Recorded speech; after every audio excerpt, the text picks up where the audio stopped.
पुस्तक 26, अध्याय 11। जब वह बीमार हो तो मार डालो। अरोयो क्रोधित था, लेकिन फुकाई हैरान था। अरोयो काफी शक्तिशाली था। जब उसने जी निंग पर वार किया तो दोनों की शक्ति में ज्यादा अंतर नहीं था। हालांकि फुके तो एक सर्वोच्च विश्व देवता था और तुलनात्मक रूप से बहुत कमजोर था। फुके के चेहरे पर अब एक स्तब्ध और क्रोधित भाव था। ऐसा कैसे हो सकता है? विश्व स्तर पर पहुंचने के बाद यह विचित्र वृद्ध देवता इतना शक्तिशाली कैसे हो सकता है? ऐसा लगता है मानो अरोयो भी उससे थोड़ा कमतर है। वे 18 हेलविंड गोलेम उसे बिल्कुल भी नहीं रोक पा रहे हैं। बाहर आओ।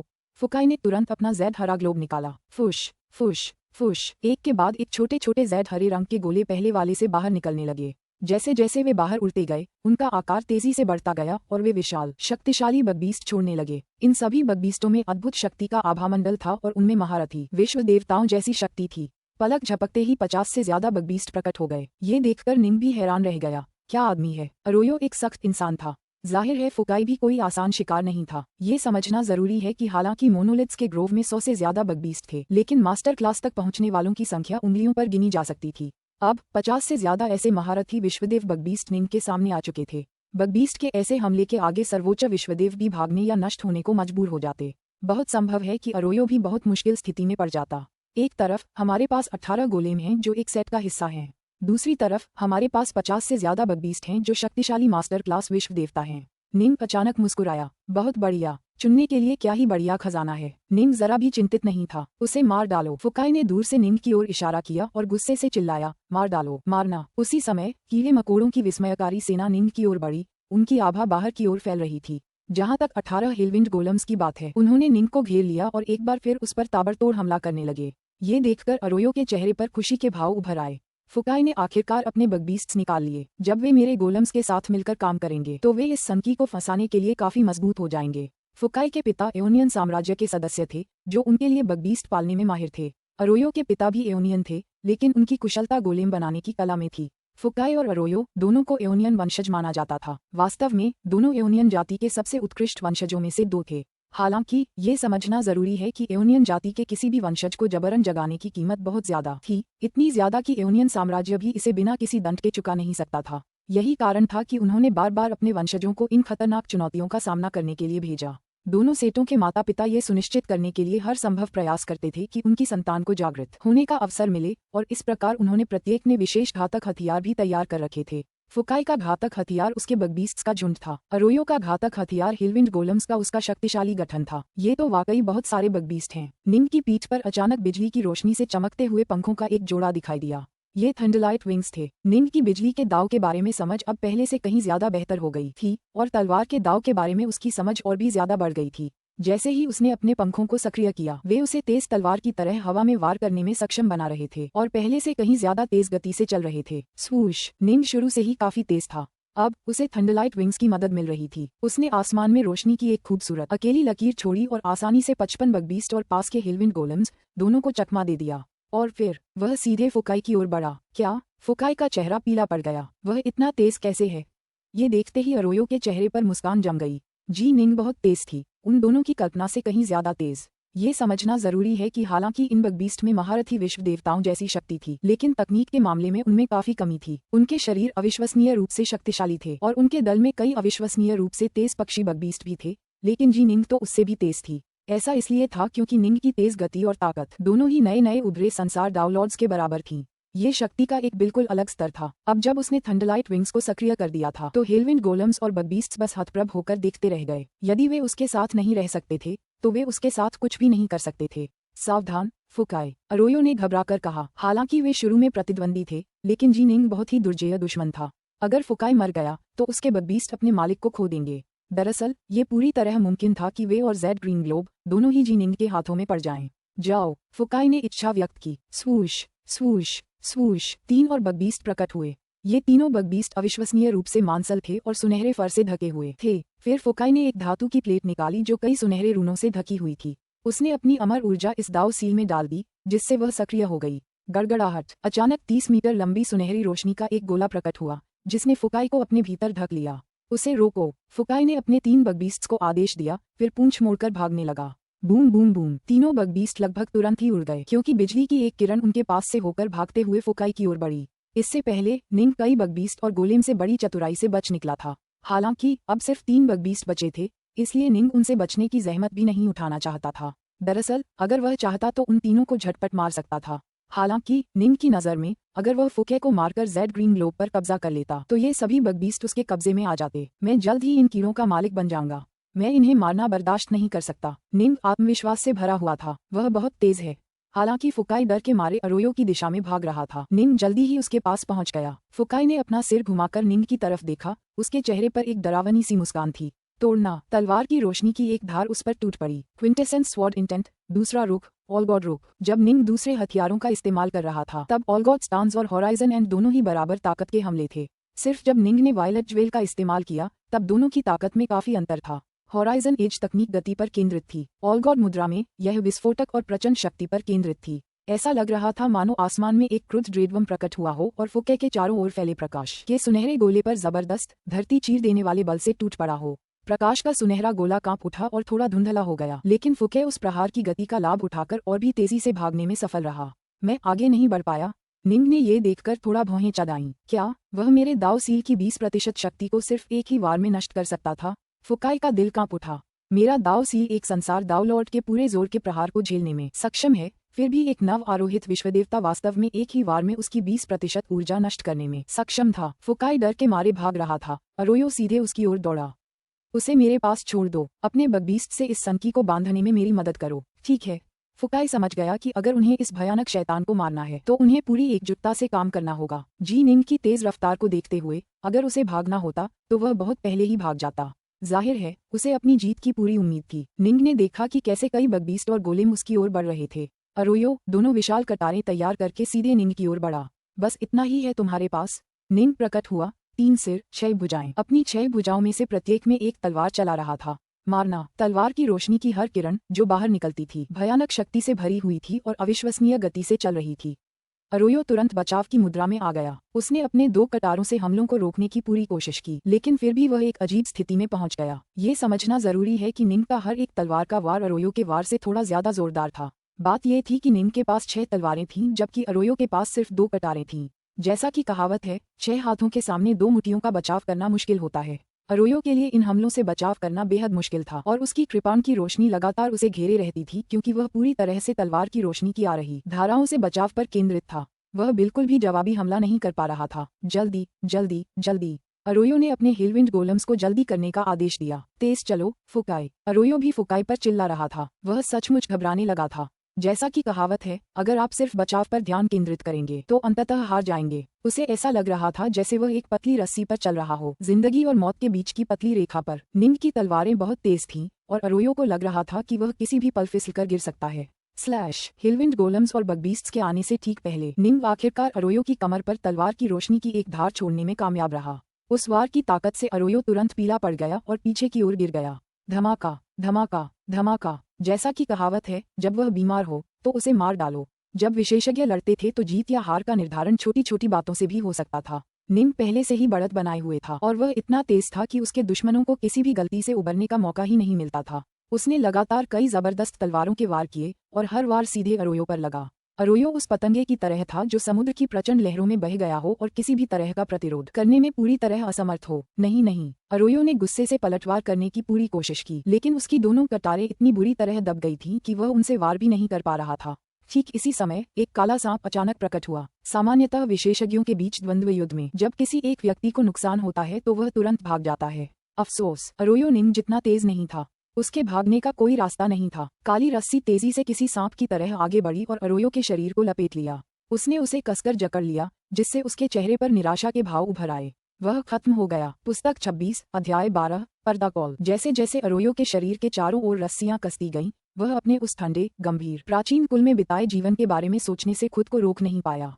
उसके पिता एक दूरस्थ और उच्च कोटि के व्यक्ति थे। उसके पिता के सभी वंशजों को अपनी हर इच्छा को पूरा करने के लिए कड़ी मेहनत करनी पड़ी और संघर्ष करना पड़ा। अरोयो खुद कई कमजोर वंशजों में से एक के रूप में शुरू हुआ था, लेकिन उसने दूसरों की लाशों के बीच से अपना रास्ता खुद बनाया और अंततः एक उत्कृष्ट विश्व देवता बन गया। वह अपने पिता का सबसे प्रिय पुत्र बन गया, लेकिन अपने सपनों में भी अरोयो की सच्ची इच्छा योनियन जाति का एक सच्चा सदस्य बनने की थी। मैं हार गया। अरोयो ने आगे की ओर देखा। सफेद वस्त्र पहने युवक उसके सामने हवा में खड़ा था। उसकी मुख्य तलवार अभी भी उसकी पीठ पर लटकी हुई थी। युवक ने एक छोटा सा सुनहरा लौकी निकाला। फुफकार। अरोयो के शरीर पर एक शक्तिशाली चूसने वाला बल लगा और रस्सियों से बंधे होने के कारण वह उससे बिल्कुल भी नहीं लड़ पा रहा था। झट, वह सीधा लौकी में समा गया। लौकी में घुसते ही रस्सियां अपने आप उसे छुड़ाकर वापस बाहर आ गईं। नहीं, नहीं, मैं इसे स्वीकार नहीं कर सकता, मैं नहीं कर सकता। अरोयो अपने आसपास के वातावरण को घूर रहा था। इस लौकी के भीतर दो घूमते हुए भंवर थे, एक काली ऊर्जा का और दूसरा स्वर्णिम ऊर्जा का। जैसे ही अरोयो प्रकट हुआ, दोनों भंवर भयानक शक्ति के साथ तुरंत फट पड़े और दोनों उसकी ओर घिसटने लगे। पीसो, पीसो, पीसो। भयानक पीसने की शक्ति ने पूरे लौकी के हर इंच को भर दिया था। भागने या छिपने की कोई जगह नहीं थी। अरोयो के पास प्रतिरोध करने के लिए अपनी दिव्य शक्ति और अपने शरीर पर भरोसा करने का एकमात्र विकल्प था, लेकिन एक बार जब उसकी दिव्य शक्ति समाप्त हो जाती तो वह धूल में मिल जाता।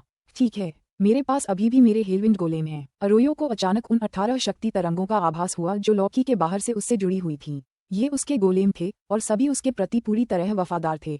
वह अभी मरा नहीं था, जिसका मतलब था कि वे अभी भी उसकी सेवा में थे। उस सनकी को मारने के लिए फुकाई के साथ मिलो, उसे मार डालो। अरोयो ने अपने 18 हेलविंड गोलम्स को मानसिक आदेश दिया। उसे मार डालो, उसका सुनहरा लौकी छीन लो, फिर मुझे छोड़ दो। हाँ गुरुजी, 18 गोलेमों ने पूर्ण श्रद्धा के साथ उत्तर दिया। हालांकि अरोयो खुद जानता था कि यह सब बस एक ख्याली पुलाव था। जी निंग के खिलाफ अपनी लड़ाई से वह अच्छी तरह जानता था कि जी निंग कितनी तेज है। क्या उसके 18 हेलविंड गोलेम उस सनकी साधक को मारने में कामयाब हो पाएंगे? भले ही वे उन सभी बगबीस्ट्स के साथ मिलकर काम करें, अगर वे जी निंग को सचमुच मार भी देते तो भी जी निंग की लाश शायद फुके के हाथों में पड़ जाती। 18 हेलविंड गोलम्स के लिए जी निंग की लाश छीनना, लौकी ढूंढना और फिर उसे छुड़ाना बेहद मुश्किल होता। फिर भी सिद्धांततः अरोयो के पास जिंदा रहने का एक मौका था। वह बस उसे पकड़ने की पूरी कोशिश कर सकता था। हाथ में सुनहरा लौकी लिए जी निंग ने अपनी ओर बढ़ते 18 हेलविंड गोलम्स को घूरा।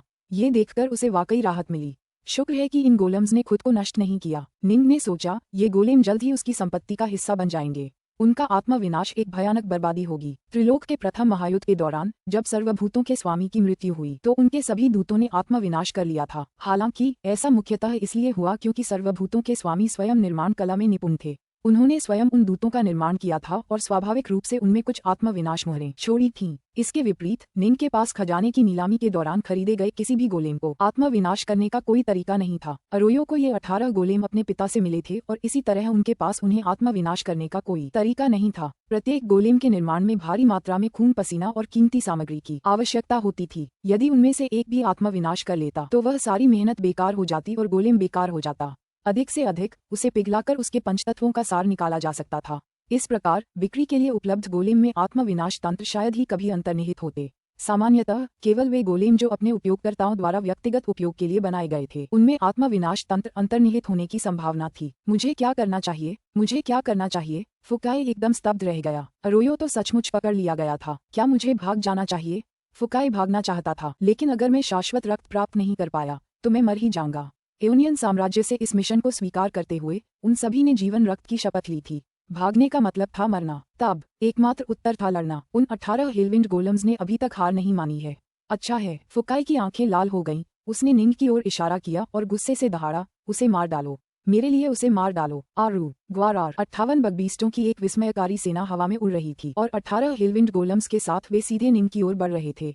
काश निंग की पीठ पर लगे थंडरलाइट विंग्स हल्के से फड़फड़ाते, जिससे वह एक धनुषाकार रेखा में बदल जाता और हमलावर गोलम्स और बगबीस्टों को आसानी से पार कर जाता। जब फुकाई ने ये देखा तो वह निराशा से भर गया, जो तब और बढ़ गई जब निंग सीधे उसकी ओर बढ़ा। अरे चलो भी, तुम्हें लगता है तुम मुझे मार सकते हो? फुकाई पागल हो गया और सीधे अपने बगबीस्ट और गोलेम की ओर दौड़ पड़ा। अगर वह ये सुनिश्चित कर लेता कि वे उसके साथ हैं तो निंग को उसके पास पहुंचने के लिए उनके बीच से गुजरना होगा। ओह, अभी भी संघर्ष कर रहे हो? ये काम नहीं करेगा। निंग ने थोड़ा सा मुंह बनाया और अचानक पीछे पहुंचकर अपना दाहिना हाथ तलवार की मूठ पर रख दिया जो वह पकड़े हुए था। झनकार, शाश्वत हथियार वायलेट ज्वेल अपने म्यान से बाहर आ गया। निंग अविश्वसनीय गति से फुके की ओर सीधे बढ़ा। हालांकि एक काले कवच वाला पक्षी जानवर उसे बीच रास्ते में ही रोकने में कामयाब रहा। धमाक! निंग ने बेपरवाही से अपने बाएं हाथ की हथेली से वार किया, मानो मच्छर भगा रहा हो। उसकी विशाल हथेली अब बगबीस्ट के आकार की हो गई थी और जब वह बगबीस्ट के शरीर से टकराए तो बगबीस्ट पीछे की ओर लुढ़क गया। चलो ऐसा करते हैं। जब फुकाई ने निंग को पास आते देखा तो उसकी आंखों में खुशी की झलक दिखाई दी, क्योंकि अधिक से अधिक बगबीस्ट और गोलेम उसके चारों ओर इकट्ठा हो रहे थे। मेरी ये दाव सील उसके कई शक्तिशाली हमलों को रोकने के लिए काफी है। अगर वह मुझ पर वार करता है तो मैं उस वार की गति का लाभ उठाकर उससे दूर भाग जाऊंगा, लेकिन वह इन सभी बगबीस्ट और गोलेम से घिरा और फंसा रहेगा।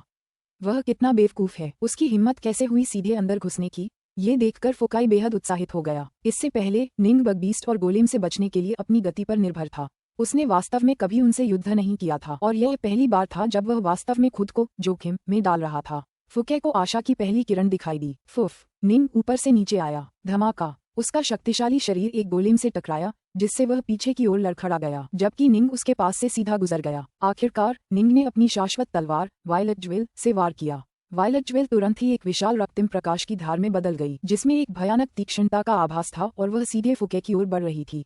क्विंटेसेंस स्वॉर्ड इंटेंट, दूसरा रुख, ऑल गॉड रुख। बाबाट, फुकाई का चेहरा अचानक पीला पड़ गया। जब निंग ने उस भयानक तलवार से नीचे की ओर वार किया तो उससे निकलने वाली रक्तरंजित भयावह आभा तुरंत फुकाई के मन में व्याप्त हो गई, जिससे वह भी बेकाबू भय से भर गया। यह अलग था, ये पिछली बार से बिल्कुल अलग था। पिछली बार जी निंग की तलवार फुके की दाव सील की ऊर्जा का मात्र 20% से ज्यादा ही खा पाई थी। रुख तो वही था, लेकिन इस बार आभा कहीं ज्यादा शक्तिशाली थी। फुके की सच्ची आत्मा भय से कांप रही थी। धमाका, उसके चारों ओर फैली सुनहरी रोशनी का आभामंडल कांप उठा, फिर टूट गया। जब तलवार की रोशनी फुके के शरीर से टकराई तो फुके खुद को रोक नहीं पाया और मुंह से खून उगल दिया। उसने निंग को राख से तर देखा, उसकी आंखों में निराशा के भाव थे। ये कैसे संभव है? ऐसा कैसे हो सकता है? मेरी दाव मुहर में अभी भी 80% शक्ति शेष थी। एक ही वार से वह कैसे चकनाचूर हो गई, जबकि उस वार में मुझे घायल करने के लिए अभी भी पर्याप्त अतिरिक्त शक्ति थी। मेरे पास दाव कवच और एक सुरक्षात्मक दिव्य क्षमता है। क्या ये हो सकता है कि उसकी तलवार संसार दाव लॉर्ड की तलवार जितनी शक्तिशाली हो? फुकाई की आंखों में अचानक एक उपहासपूर्ण भाव उभर आया। मारो, मारो, सभी बगबीस्ट अपने साथियों को मारना शुरू करो। बाकी सभी बगबीस्टों का सफाया कर दो, उन्हें मार डालो। निंग के उस भयानक प्रहार को देखकर फुकाई को आखिरकार समझ आ गया कि क्या हो रहा है। अगर उसकी दाव सील भी इस राक्षस के पूरे जोर के हमले का सामना करने में असमर्थ होती तो जाहिर है कि यह राक्षस ऐसा नहीं था जिससे वह मुकाबला कर पाता। ज्यादातर संभावना यही थी कि जी निंग एक ही वार में उन बगबीस्ट्स को ढेर कर देती। न तो फुकाई और न ही अरोयो उसका मुकाबला कर पाते। एक दूसरे को मार डालो, एक दूसरे को मिटा दो। तुम राक्षस, तुमने एक भी कीट जानवर को इसलिए नहीं मारा क्योंकि तुम उन पर नियंत्रण करना चाहते थे, है ना? हा, अपने सपनों में। फुकाई पूरी तरह से पागल हो गया था। अरोयो अपने नियंत्रण में मौजूद गोलेम को नष्ट नहीं कर पाया और फुकाई भी अपने बगबीस्ट्स को आत्महत्या के लिए मजबूर नहीं कर पाया। बगबीस्ट्स आखिरकार जीवित प्राणी ही थे। किसी भी जीवित प्राणी की सबसे प्रमुख और बुनियादी प्रवृत्तियों में से एक जीवित रहना था। हालांकि फुकाई उन्हें आपस में लड़ने का आदेश दे सकता था। दरअसल बगबीस्ट्स को पालने का एक सबसे आम तरीका था कमजोर बगबीस्ट्स को आपस में लड़वाना और एक दूसरे को खा जाना, जिससे बचे हुए बगबीस्ट्स अविश्वसनीय रूप से शक्तिशाली बन जाते। धमाका, धमाका, धमाका। 58 बगबीस्टों ने जी निंग का पीछा करना छोड़ दिया और आपस में लड़ने लगे। खून, अंग, शल्क और फर हर जगह उड़ने लगे और बगबीस्टों ने आपस में एक भीषण गृहयुद्ध शुरू कर दिया। ओह बकवास। निंग मूल रूप से फुके को अपने लौकी में खींचने और धीरे धीरे उसे बचाने की योजना बना रहा था, लेकिन अब उसका चेहरा उतर गया क्योंकि उसने अपना मन बदल लिया। तो फिर मर जाओ, निंग पूरी ताकत से चिल्लाया। वायलेट ज्वेल ने एक बार फिर हवा में वार किया, जिससे रक्तिम प्रकाश की एक भयावह रेखा नीचे उतरी। निंग का हर वार उसकी पूरी शक्ति से भरा था और फुके द्वारा अभी अभी इस्तेमाल किए गए दाव सील के पूरी तरह से चार्ज किए गए संस्करण को नष्ट करने में सक्षम था। फुके इस तरह के प्रहार का सामना किसी भी तरह से नहीं कर सकता था। हालांकि उसके पास दाव कवच और एक सुरक्षात्मक दिव्य क्षमता थी, फिर भी इन लगातार हमलों की शक्ति से उसकी दिव्य शक्ति जल्दी ही समाप्त हो जाती। मात्र 12 वार के बाद फुकाई की सारी दिव्य शक्ति समाप्त हो गई। धमाक। 13वें तलवार के वार पर फुकाई का शरीर आखिरी बार कांपा, फिर फटने और बिखरने लगा मानो वह मिट्टी का बना हो। हालांकि उसकी आंखें आसमान की ओर टिकी थीं। वह अभी भी तलवार की रोशनी की रक्त रंजित रेखा को धुंधला धुंधला देख पा रहा था जो आखिरी वार के बाद पीछे छूट गई थी। कितनी सुंदर तलवार सी रोशनी। फुकाई ने अपनी आंखें बंद कर लीं। फुकाई का शरीर पूरी तरह से बिखर गया और उसकी सच्ची आत्मा भी उसके साथ नष्ट हो गई। अरोयो और फुकाई ने निंग को मारकर शाश्वत के दिव्य रक्त को प्राप्त करने की कोशिश की थी। दुर्भाग्य से अंत में अरोयो लौकी में समा गया, जबकि फुकाई वहीं मारा गया। पुस्तक 26, अध्याय 13, 3 क्षेत्र 7 मर गए। हालांकि जीनिंग ने जितनी जल्दी हो सके जेड हरे रंग के ग्लोब पर कब्जा कर लिया था, लेकिन भ्रातृहत्या के उन छोटे छोटे पलों में 7 से ज्यादा बगबीस्ट मर चुके थे। अब केवल 51 ही बचे थे। रुको। ग्लोब को बांधने के बाद निंग ने तुरंत बगबीस्ट पर अपना नियंत्रण स्थापित किया और आदेश दिया, उन गोलेम को घेर लो। हाँ, बगबीस्टों ने तुरंत आज्ञाकारी रूप से आदेश को स्वीकार कर लिया और हिलविंड गोलम्स के चारों ओर झुंड बनाकर इकट्ठा होना शुरू कर दिया, जिससे उन्हें भागने के लिए कोई जगह नहीं मिली। सुनहरे लौकी के भीतर अरोयो की दिव्य शक्ति अविश्वसनीय रूप से तेजी से क्षीण हो रही थी, क्योंकि उन 2 ऊर्जा धाराओं की शक्ति उसके शरीर को लगातार कुचल रही थी। उसकी आत्मा बाहरी हेलविंड गोलम्स से जुड़ी हुई थी और इसलिए उसने जो कुछ भी हुआ था उसे देखा था। जो लोग दूसरों की हत्या करते हैं और उनके खजाने छीन लेते हैं, उन्हें भी एक दिन मारा जाना तय है। अरोयो से एक खूनी आभा निकल रही थी, क्योंकि उसका दाव नरसंहार का दाव था। वह हमेशा अपनी लड़ाइयों में विजयी रहा था, इसलिए वह कदम दर कदम आगे बढ़ता गया और अपने पीछे लाशों का एक निशान छोड़ गया। हालांकि शाश्वत रक्त के लिए ये लड़ाई उसके जीवन की सबसे महत्वपूर्ण लड़ाई थी। अगर वह जीत जाता तो वह यूनियंस का सच्चा सदस्य बन जाता और उसकी शक्ति में आसमान छू जाता। हालांकि वह असफल रहा। आहा, आज फुकाई और मैं तुम्हारे हाथों गिर गए, लेकिन कितने साधक सचमुच अनंत काल प्राप्त करेंगे? एक दिन तुम भी गिरोगे, तुम भी मरोगे। आहा। अरोयो जोर से हंसा और ऐसा करते ही उसकी दिव्य शक्ति की आखिरी बूंदें भी खत्म हो गईं। उसका शरीर चकनाचूर हो गया, फिर धूल में मिल गया। निंग को लौकी के भीतर अरोयो की पागल मौत की पीड़ा का एहसास हो रहा था, लेकिन वह बिल्कुल शांत रहा। ये सच था, साधना का मार्ग बहुत कठिन था और अनंत प्रदेशों में शुरू से ही कुछ ही संसार दावलॉर्ड थे। संसार दावलॉर्ड अपने हर कदम पर जीवन और मृत्यु के बीच की रेखा पर चलते थे। उनमें से कितने ही अंतिम कदम उठा पाते, दावमंच प्राप्त कर पाते और अपने लिए सच्चा शाश्वतत्व प्राप्त कर पाते। हालांकि निंग अपने रास्ते पर आगे बढ़ने के लिए दृढ़ था, एक धुंधली उम्मीद से प्रेरित जो उसे कभी नहीं छोड़ेगी। उसे उम्मीद की कि एक दिन वह स्पेस टाइम के प्रवाह को उलटने और अपनी पत्नी को वापस अपने पास लाने की शक्ति हासिल कर लेगा। यही एकमात्र तरीका था जिससे वह उसे फिर कभी देख पाएगा। एक बार में एक चीज। 18 हेलविंड गोलम्स अपने स्वामी को खो चुके थे। निंग के पास अत्यधिक शक्तिशाली शक्ति थी और इसलिए वह उन्हें तुरंत बलपूर्वक बांधने में सक्षम था। चले जाने का समय हो गया है। निंग की अपनी ईश्वर इंद्रिय इस पूरे अराजकता लोक को घेरने के लिए फैली हुई थी। फुकाई और अरोयो के विरुद्ध उसके युद्ध से उत्पन्न अशांति बहुत बड़ी थी। हालांकि दोनों पक्षों ने अपने अपने और अपनी शक्ति पर नियंत्रण बनाए रखा था, फिर भी इस अराजकता लोक में स्थित ज्येष्ठ देवता और अमर पितृगण इतने भयभीत थे कि वे सभी छिप गए थे और बाहर आने को तैयार नहीं थे। निंग आगे बढ़ा और विश्व झिल्ली से होते हुए दुनिया के बाहर आदिम अराजकता में वापस लौट आया। 3 लोकों के बाहर, आदिकालीन अराजकता के भीतर, काले वस्त्र पहने जी निंग आदिकालीन अराजकता में खड़े होकर तीनों लोकों की ओर देख रहे थे। हालांकि उनका आदिम जुड़वां इस पूरे समय तीनों लोकों की रक्षा कर रहा था, लेकिन उनकी जीवन रक्त शपथ के कारण वे वास्तव में तीनों लोकों में पुनः शामिल नहीं हो पा रहे थे। केवल वास्तवन महल पहुंचकर और जीवन रक्त शपथ पूरी करके ही निंग तीनों लोकों में वापस लौट पाएंगे। गड़गड़ाहट। तलवार की दुनिया में महारत हासिल करने के बाद निंग अब आदिम अराजकता और 3 लोकों को देखने में सक्षम था। 3 लोकों के अनेक रहस्य अब निंग के लिए रहस्य नहीं रहे। उसकी आंखों के सामने सब कुछ स्पष्ट हो गया था, उसकी संरचनागत नींव और मूल भी। वह एक मायावी निराकार नदी भी देख सकता था जो उसके भीतर की हर चीज में बह रही थी। ये भाग्य की नदी थी। सच तो ये है कि अनंत प्रदेशों के सभी प्राणियों की अपनी नियति थी और ये नियति मिलकर एक विशाल भाग्य सागर का निर्माण करती थी। तीनों लोक एक ही अराजकता लोक थे और इसलिए उनमें भाग्य की एक ही नदी थी। प्रदेशों के भीतर अनंत अराजकता लोकों की असंख्य भाग्य नदियां अनगिनत छोटी धाराओं की तरह थीं जो मिलकर विशाल भाग्य सागर का निर्माण करती थीं। भाग्य की नदी। निंग की नजर शून्य और आदिकालीन अराजकता दोनों को भेदती हुई भाग्य की नदी को घूर रही थी। वह उसमें डूबी अनगिनत सच्ची आत्माओं को देख सकता था, साथ ही साधकों और नश्वरों दोनों की नियति को भी। पापा माँ। निंग का दिल कांप उठा। उसने उन्हें देखा। नियति की नदी की गहराई में 2 सच्ची आत्माएं थीं जो एक दूसरे से कसकर लिपटी हुई थीं। ये उसके पिताजी यिचुआन और उसकी माँ युची स्नो की सच्ची आत्माएं थीं। हालांकि वे मर चुके थे और उनकी सच्ची आत्माएं नियति की नदी में बह गई थीं, फिर भी वे एक दूसरे के साथ ही रहे। पिताजी, माताजी, बस थोड़ी देर और मेरा इंतजार कीजिए। आपका पुत्र तो विश्व देवता बन चुका है। जल्द ही मैं वास्तवेन महल के लिए प्रस्थान करूंगा। वास्तवेन महल पहुंचकर और अपनी जीवन रक्त की शपथ पूरी करके मैं तीनों लोकों में पुनः प्रवेश कर सकूंगा और आपकी सच्ची आत्माओं को भाग्य की नदी से बाहर निकाल सकूंगा। निंग का दिल कांप रहा था। ये स्पष्ट रूप से ऐसा कुछ था जो वह आसानी से बस एक हाथ के इशारे से कर सकता था। अफसोस, वह जानता था कि अगर उसने सचमुच 3 लोगों में अपनी एक उंगली भी डाली तो उसके असली शरीर और उसके आदिम जुड़वां दोनों पर उसकी ली गई जीवनदायी शपथ द्वारा हमला किया जाएगा और उन्हें नष्ट कर दिया जाएगा। मैं थोड़ी देर और इंतजार करूंगा, निंग ने धीरे से कहा। फुश। अचानक दूर से एक आकृति प्रकट हुई। वह सफेद बालों वाला, सफेद दाढ़ी वाला एक बूढ़ा आदमी था जो ताओवादी वस्त्र पहने हुए था। मास्टर। निंग ने उसकी ओर देखा। जी निंग। सुभूति मुस्कुराया। अभी अभी वह आदिकालीन अराजकता में निंग की संपत्ति पर गया था, लेकिन निंग को ढूंढने में असमर्थ रहा था। वह जानता था कि उसका शिष्य अवश्य ही इसी स्थान पर आया होगा, क्योंकि यही वह स्थान था जहां उसका शिष्य अक्सर त्रिलोकों को निहारने जाता था। अफसोस, वह इसके भीतर घटित होने वाली हर चीज को देख सकता था, लेकिन इसके भीतर एक कदम भी नहीं रख सकता था। तुम। सुभूति का चेहरा अचानक बदल गया जब उसने निंग को घूरा। उसने ध्यान से एक नजर डाली, फिर दूसरी, फिर तीसरी। विश्व स्तर। सुभूति की आवाज थोड़ी कांप रही थी। हाँ। निंग ने सिर हिलाया। मैं आगे बढ़ गया। सुभूति के चेहरे पर अब उत्साह झलक रहा था। वाह, ये तो कमाल है। जब से तुमने अनंत प्रदेशों की यात्राएं शुरू की हैं, तब से मैं तुम्हारी चिंता कर रहा हूँ। अब जब तुम कम से कम विश्व स्तर पर पहुंच गए हो, तो तुम्हारे लिए चीजें बहुत आसान हो जाएंगी। हम। निंग ने सिर हिलाया। हालांकि जैसा कि कहावत है, हमेशा एक ऊंचा पहाड़ होता है। शिष्य, भले ही तुम विश्व स्तर पर पहुंच गए हो, तुम्हें अति आत्मविश्वासी और उद्दंड नहीं होना चाहिए। अनंत प्रदेशों में तुम्हारे ज्यादा समर्थक या मददगार नहीं हैं। तुम्हें हर चीज के लिए खुद पर निर्भर रहना होगा। हम तीनों लोकों में रहने वाले लोग भी ज्यादा मददगार नहीं होंगे। तुम्हें सावधान रहना होगा, सुभूति ने कहा। हालांकि उसे नहीं पता था कि निंग ने अब तक क्या अनुभव किया था, लेकिन तीनों लोगों को बैडलैंड्स क्षेत्र के बारे में थोड़ा बहुत पता था और वे जानते थे कि यह साधकों के बीच निरंतर संघर्ष और लड़ाइयों का स्थान था। निंग के लिए बिना किसी नुकसान के और अधिक शक्तिशाली स्तर पर उभरने का मतलब था कि उसे जीवन मरण की कई लड़ाइयों का अनुभव करना और उनमें जीवित रहना पड़ा। चिंता मत करो, तुम्हारा शिष्य इतना मूर्ख नहीं है कि खुद को अजेय समझे।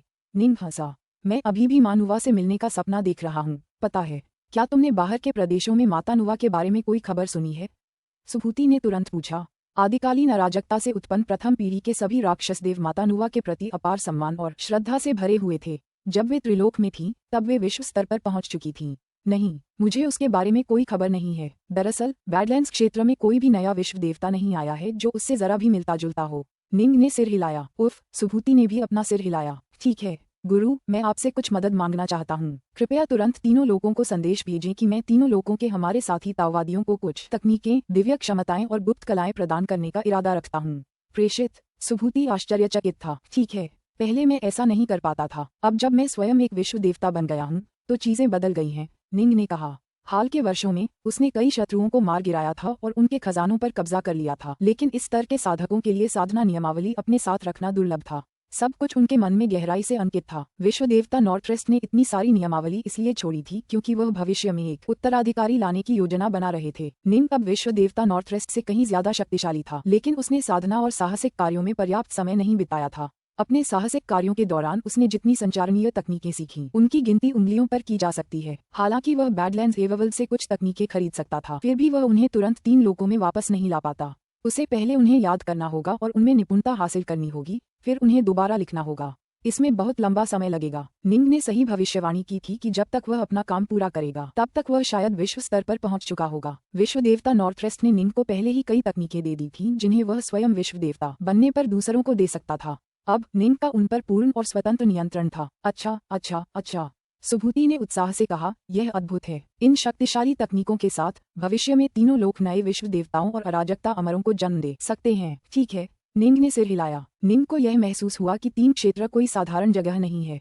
ये तीन लोकों में ही था कि दाववादी तीन शुद्धताओं को अविश्वसनीय रूप से मूल्यवान 9 अराजकता मोहरें मिली। तीनों लोकों ने नुवा और होवी जैसे अत्यंत तेजस्वी व्यक्तित्वों को भी जन्म दिया था, जिनमें से सभी ने अपनी अपनी तकनीकें बनाई थीं, क्योंकि उन्हें सिखाने और मार्गदर्शन देने वाला कोई मौजूद नहीं था। इन तकनीकों को उन तक पहुंचाने के बाद मुझे तीनों लोकों के आसपास की आदिम अराजकता की खोज करनी होगी और देखना होगा कि क्या मैं मूल 9 अराजकता मोहरें ढूंढ सकता हूँ। निंग ने सोचा। उसके कई साथी शिष्य वास्तव में अविश्वसनीय रूप से प्रतिभाशाली थे, बस उन्हें कभी ऐसी तकनीकों तक पहुंच नहीं मिली जो उन्हें विश्व स्तरीय साधक बनने में मार्गदर्शन कर सकें। त्रिलोक साधना के एक सच्चे स्वर्ण युग से गुजरने और शक्ति के विस्फोट से गुजरने वाला था। निंग इसे घटित होते देखने के लिए बहुत उत्सुक था। अगर वह अकेला व्यक्ति था जो त्रिलोक की रक्षा कर सकता था, तो अगर उसे कुछ हो गया तो त्रिलोक का क्या होगा? अगर त्रिलोक में निंग के स्तर के कई विशेषज्ञ होते तो वह अपने निवासियों के लिए सचमुच एक सुरक्षित जगह बन जाता।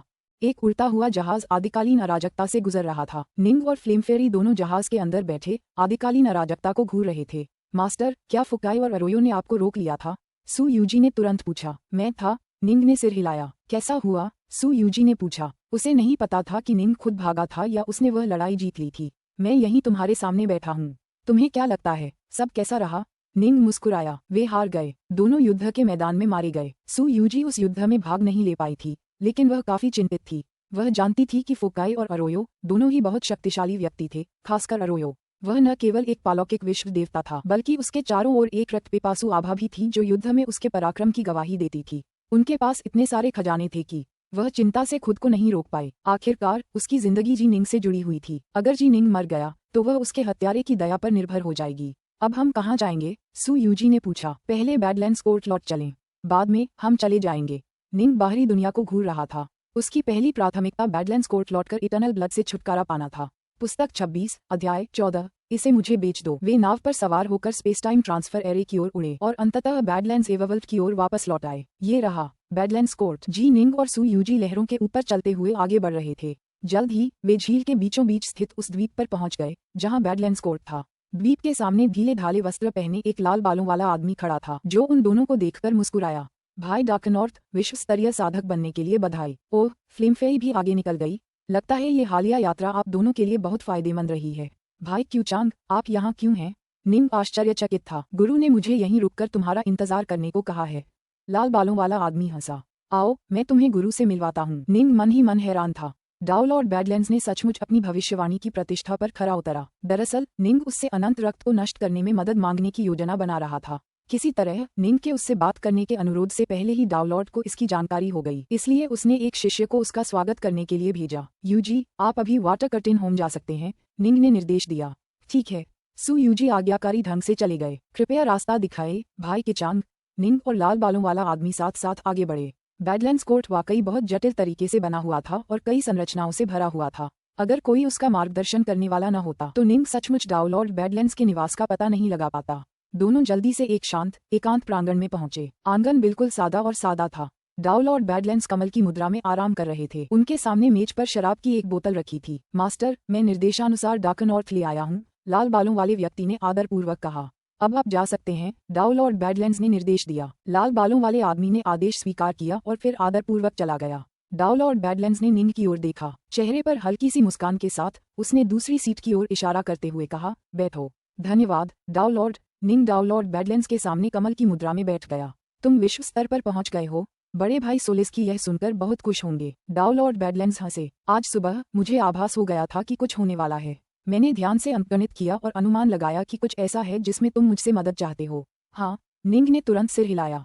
कुछ तो है। ये जूनियर इतना भाग्यशाली था कि उसे ऑलगॉड एस्टेट में एक खजाना मिला जिसे अनंत का दिव्य रक्त कहा जाता है। अनंत रक्त। डाउलॉर्ड बैडलैंड्स के चेहरे पर एक आश्चर्य की झलक दिखाई दी। हालांकि वह अंक विद्या में निपुण था, फिर भी वह सर्वज्ञ नहीं था। अंक विद्या के माध्यम से भविष्य का अनुमान लगाना वास्तव में काफी कठिन था और कई बातें अस्पष्ट रह जाती थीं। अंक विद्या का उपयोग करके भूतकाल का अनुमान लगाना वास्तव में कहीं अधिक आसान था, क्योंकि इसमें पहले घटित हो चुकी घटनाओं का भी समावेश होता था। भविष्य में होने वाली घटनाएं स्पष्ट रूप से अभी घटित नहीं हुई थीं और इस प्रकार लगभग कुछ भी संभव था। भविष्य की अंक विद्या आमतौर पर केवल कुछ विशेष रूप से बड़ी घटनाओं की गणना करने में ही सक्षम थी। जी निंग खास तौर पर डाउलॉर्ड बैडलैंड्स से मदद मांगने आ रही थी और इसलिए डाउलॉर्ड बैडलैंड्स को इसका अंदाजा हो गया था। बस अंकगणित का एक छोटा सा अंश ही उसे ये बताने के लिए काफी था कि जी निंग उसकी मदद मांगने आ रही है। तब तक जी निंग बैडलैंड्स एवरविल्ट पहुंच चुकी थी और बैडलैंड्स कोर्ट की ओर बढ़ रही थी, जिससे अंकगणित का यह अंश बेहद विश्वसनीय अंतराल बन गया। क्या ये सम्राट मेलोबो का शाश्वत रक्त है? डाउलॉर्ड बैडलैंड्स ने पूछा। हाँ, निंग ने सिर हिलाया। मैंने सुना है कि एओनियन इस अनंत रक्त को पाने के लिए कुछ भी कर सकते हैं। बेशक वे ऐसा करेंगे। डाउलॉर्ड बैडलैंड्स की आंखें चमक उठीं और वह मुस्कुराया। अनंत रक्त की वह बूंद सम्राट मेलोबो की आधी जीवन ऊर्जा और स्फूर्ति का प्रतिनिधित्व करती है। उसे उस क्षति से उबरने में बहुत समय लगा। अनंत रक्त की वह बूंद उनके लिए अपार मूल्यवान है और यह ऐसी चीज है जो खुले बाजार में कभी नहीं मिलेगी। यह एओनियंस के लिए आपकी कल्पना से भी कहीं अधिक मूल्यवान और आकर्षक है।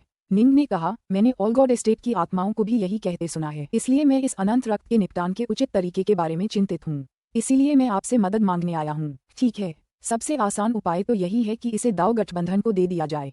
डाउलॉर्ड बैडलैंड्स हंसा। लेकिन अगर आपकी रुचि हो तो मेरे पास एक और उपाय है। कृपया बताओ डाउलॉर्ड। निंग ने उसकी ओर देखा। अपना अनंत रक्त का एक बूंद मुझे बेच दो, डाउलॉर्ड बैडलैंड्स ने कहा। ओह, निंग थोड़ा चौंका। अगर आप इसे दाव गठबंधन को देते हैं तो वे आपको संभवतः 2 मिलियन क्यूब अराजकता अमृत देंगे और साथ ही आपको गठबंधन में तुरंत प्रवेश भी प्रदान करेंगे। अगर आप इसे मुझे बेचते हैं, हालांकि मैं आपको दाव गठबंधन में शामिल नहीं कर पाऊंगा, फिर भी मैं आपको 3 मिलियन क्यूब देने को तैयार हूँ। और तो और, आपकी ताकत को देखते हुए आपको भविष्य में दाव गठबंधन में प्रवेश जरूर मिलेगा। डाउलॉर्ड बैडलैंड्स ने आगे कहा, अगर आपको कोई तकनीक या खजाना चाहिए तो मुझे बताएं और हम उसे उस शेष राशि से घटा सकते हैं। डाउलॉर्ड बैडलैंड्स वास्तव में अनंत रक्त की उस बूंद पर कब्जा करना चाहता था। दाव गठबंधन को स्वयं इसकी ज्यादा जरूरत नहीं थी, लेकिन फिर भी यह एक अविश्वसनीय रूप से दुर्लभ और मूल्यवान वस्तु थी। जब भी दाव गठबंधन में सांद्रित शाश्वत रक्त की एक बूंद दिखाई देती तो उसे तुरंत उसके सबसे शक्तिशाली संसार दाउलॉर्ड्स या शाश्वत सम्राट खरीद लेते। दाउलॉर्ड बैडलैंड्स जैसे किसी को तो मौका ही नहीं मिलता। एक बार जब वे शक्तिशाली संसार दाउलॉर्ड्स रक्त प्राप्त कर लेते तो वे उसका विश्लेषण करते और उससे अंतर्दृष्टि प्राप्त करने के लिए उस पर शोध करते।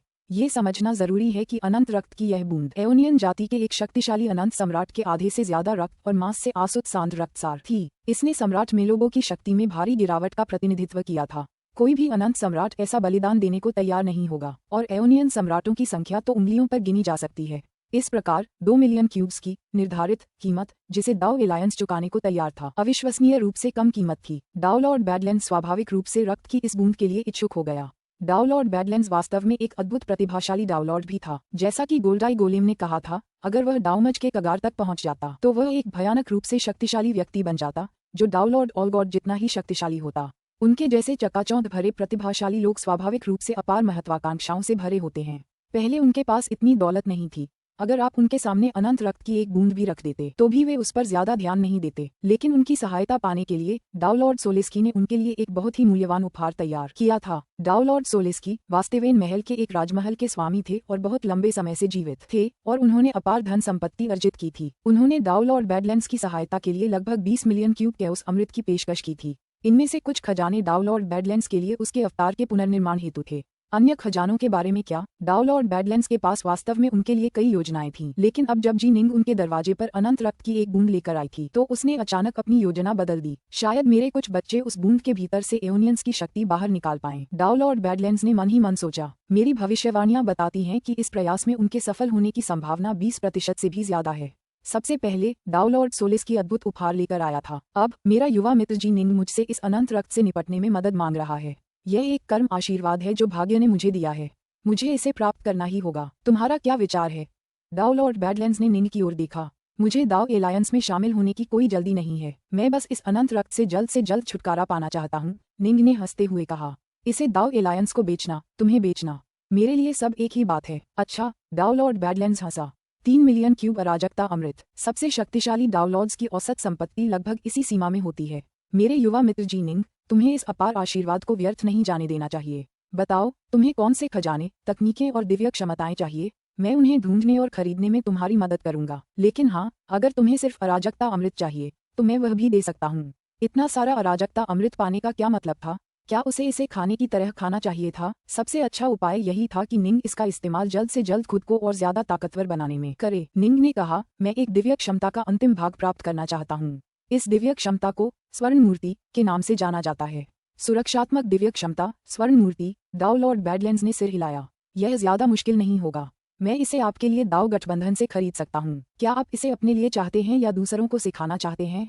अगर आप इसे दूसरों को सिखाना चाहते हैं तो इसकी कीमत कई गुना ज्यादा होगी। मैं इसे अपने लिए इस्तेमाल करूंगा। निंग अपना पैसा इस तरह बर्बाद नहीं करने वाला था। ये दिव्य क्षमता काफी शक्तिशाली है। यह आपके शरीर को किसी उच्च स्तरीय दाव हथियार जितना मजबूत बना सकती है। इस स्तर की क्षमताएं काफी दुर्लभ हैं। मैं इसे खरीदने में आपकी मदद करूंगा, लेकिन इसके लिए 2 लाख क्यूब कैओस अमृत की जरूरत होगी। निंग मन ही मन अवाक रह गया। ये तो छद्म संसार की गोली से भी ज्यादा कीमती था। अगर सिर्फ उसे प्रशिक्षित करने में ही इतना खर्च आता है तो क्या इसका मतलब यह नहीं होगा कि जिस संस्करण को वह दूसरों तक पहुंचा सकता है उसकी कीमत कई मिलियन क्यूब होगी?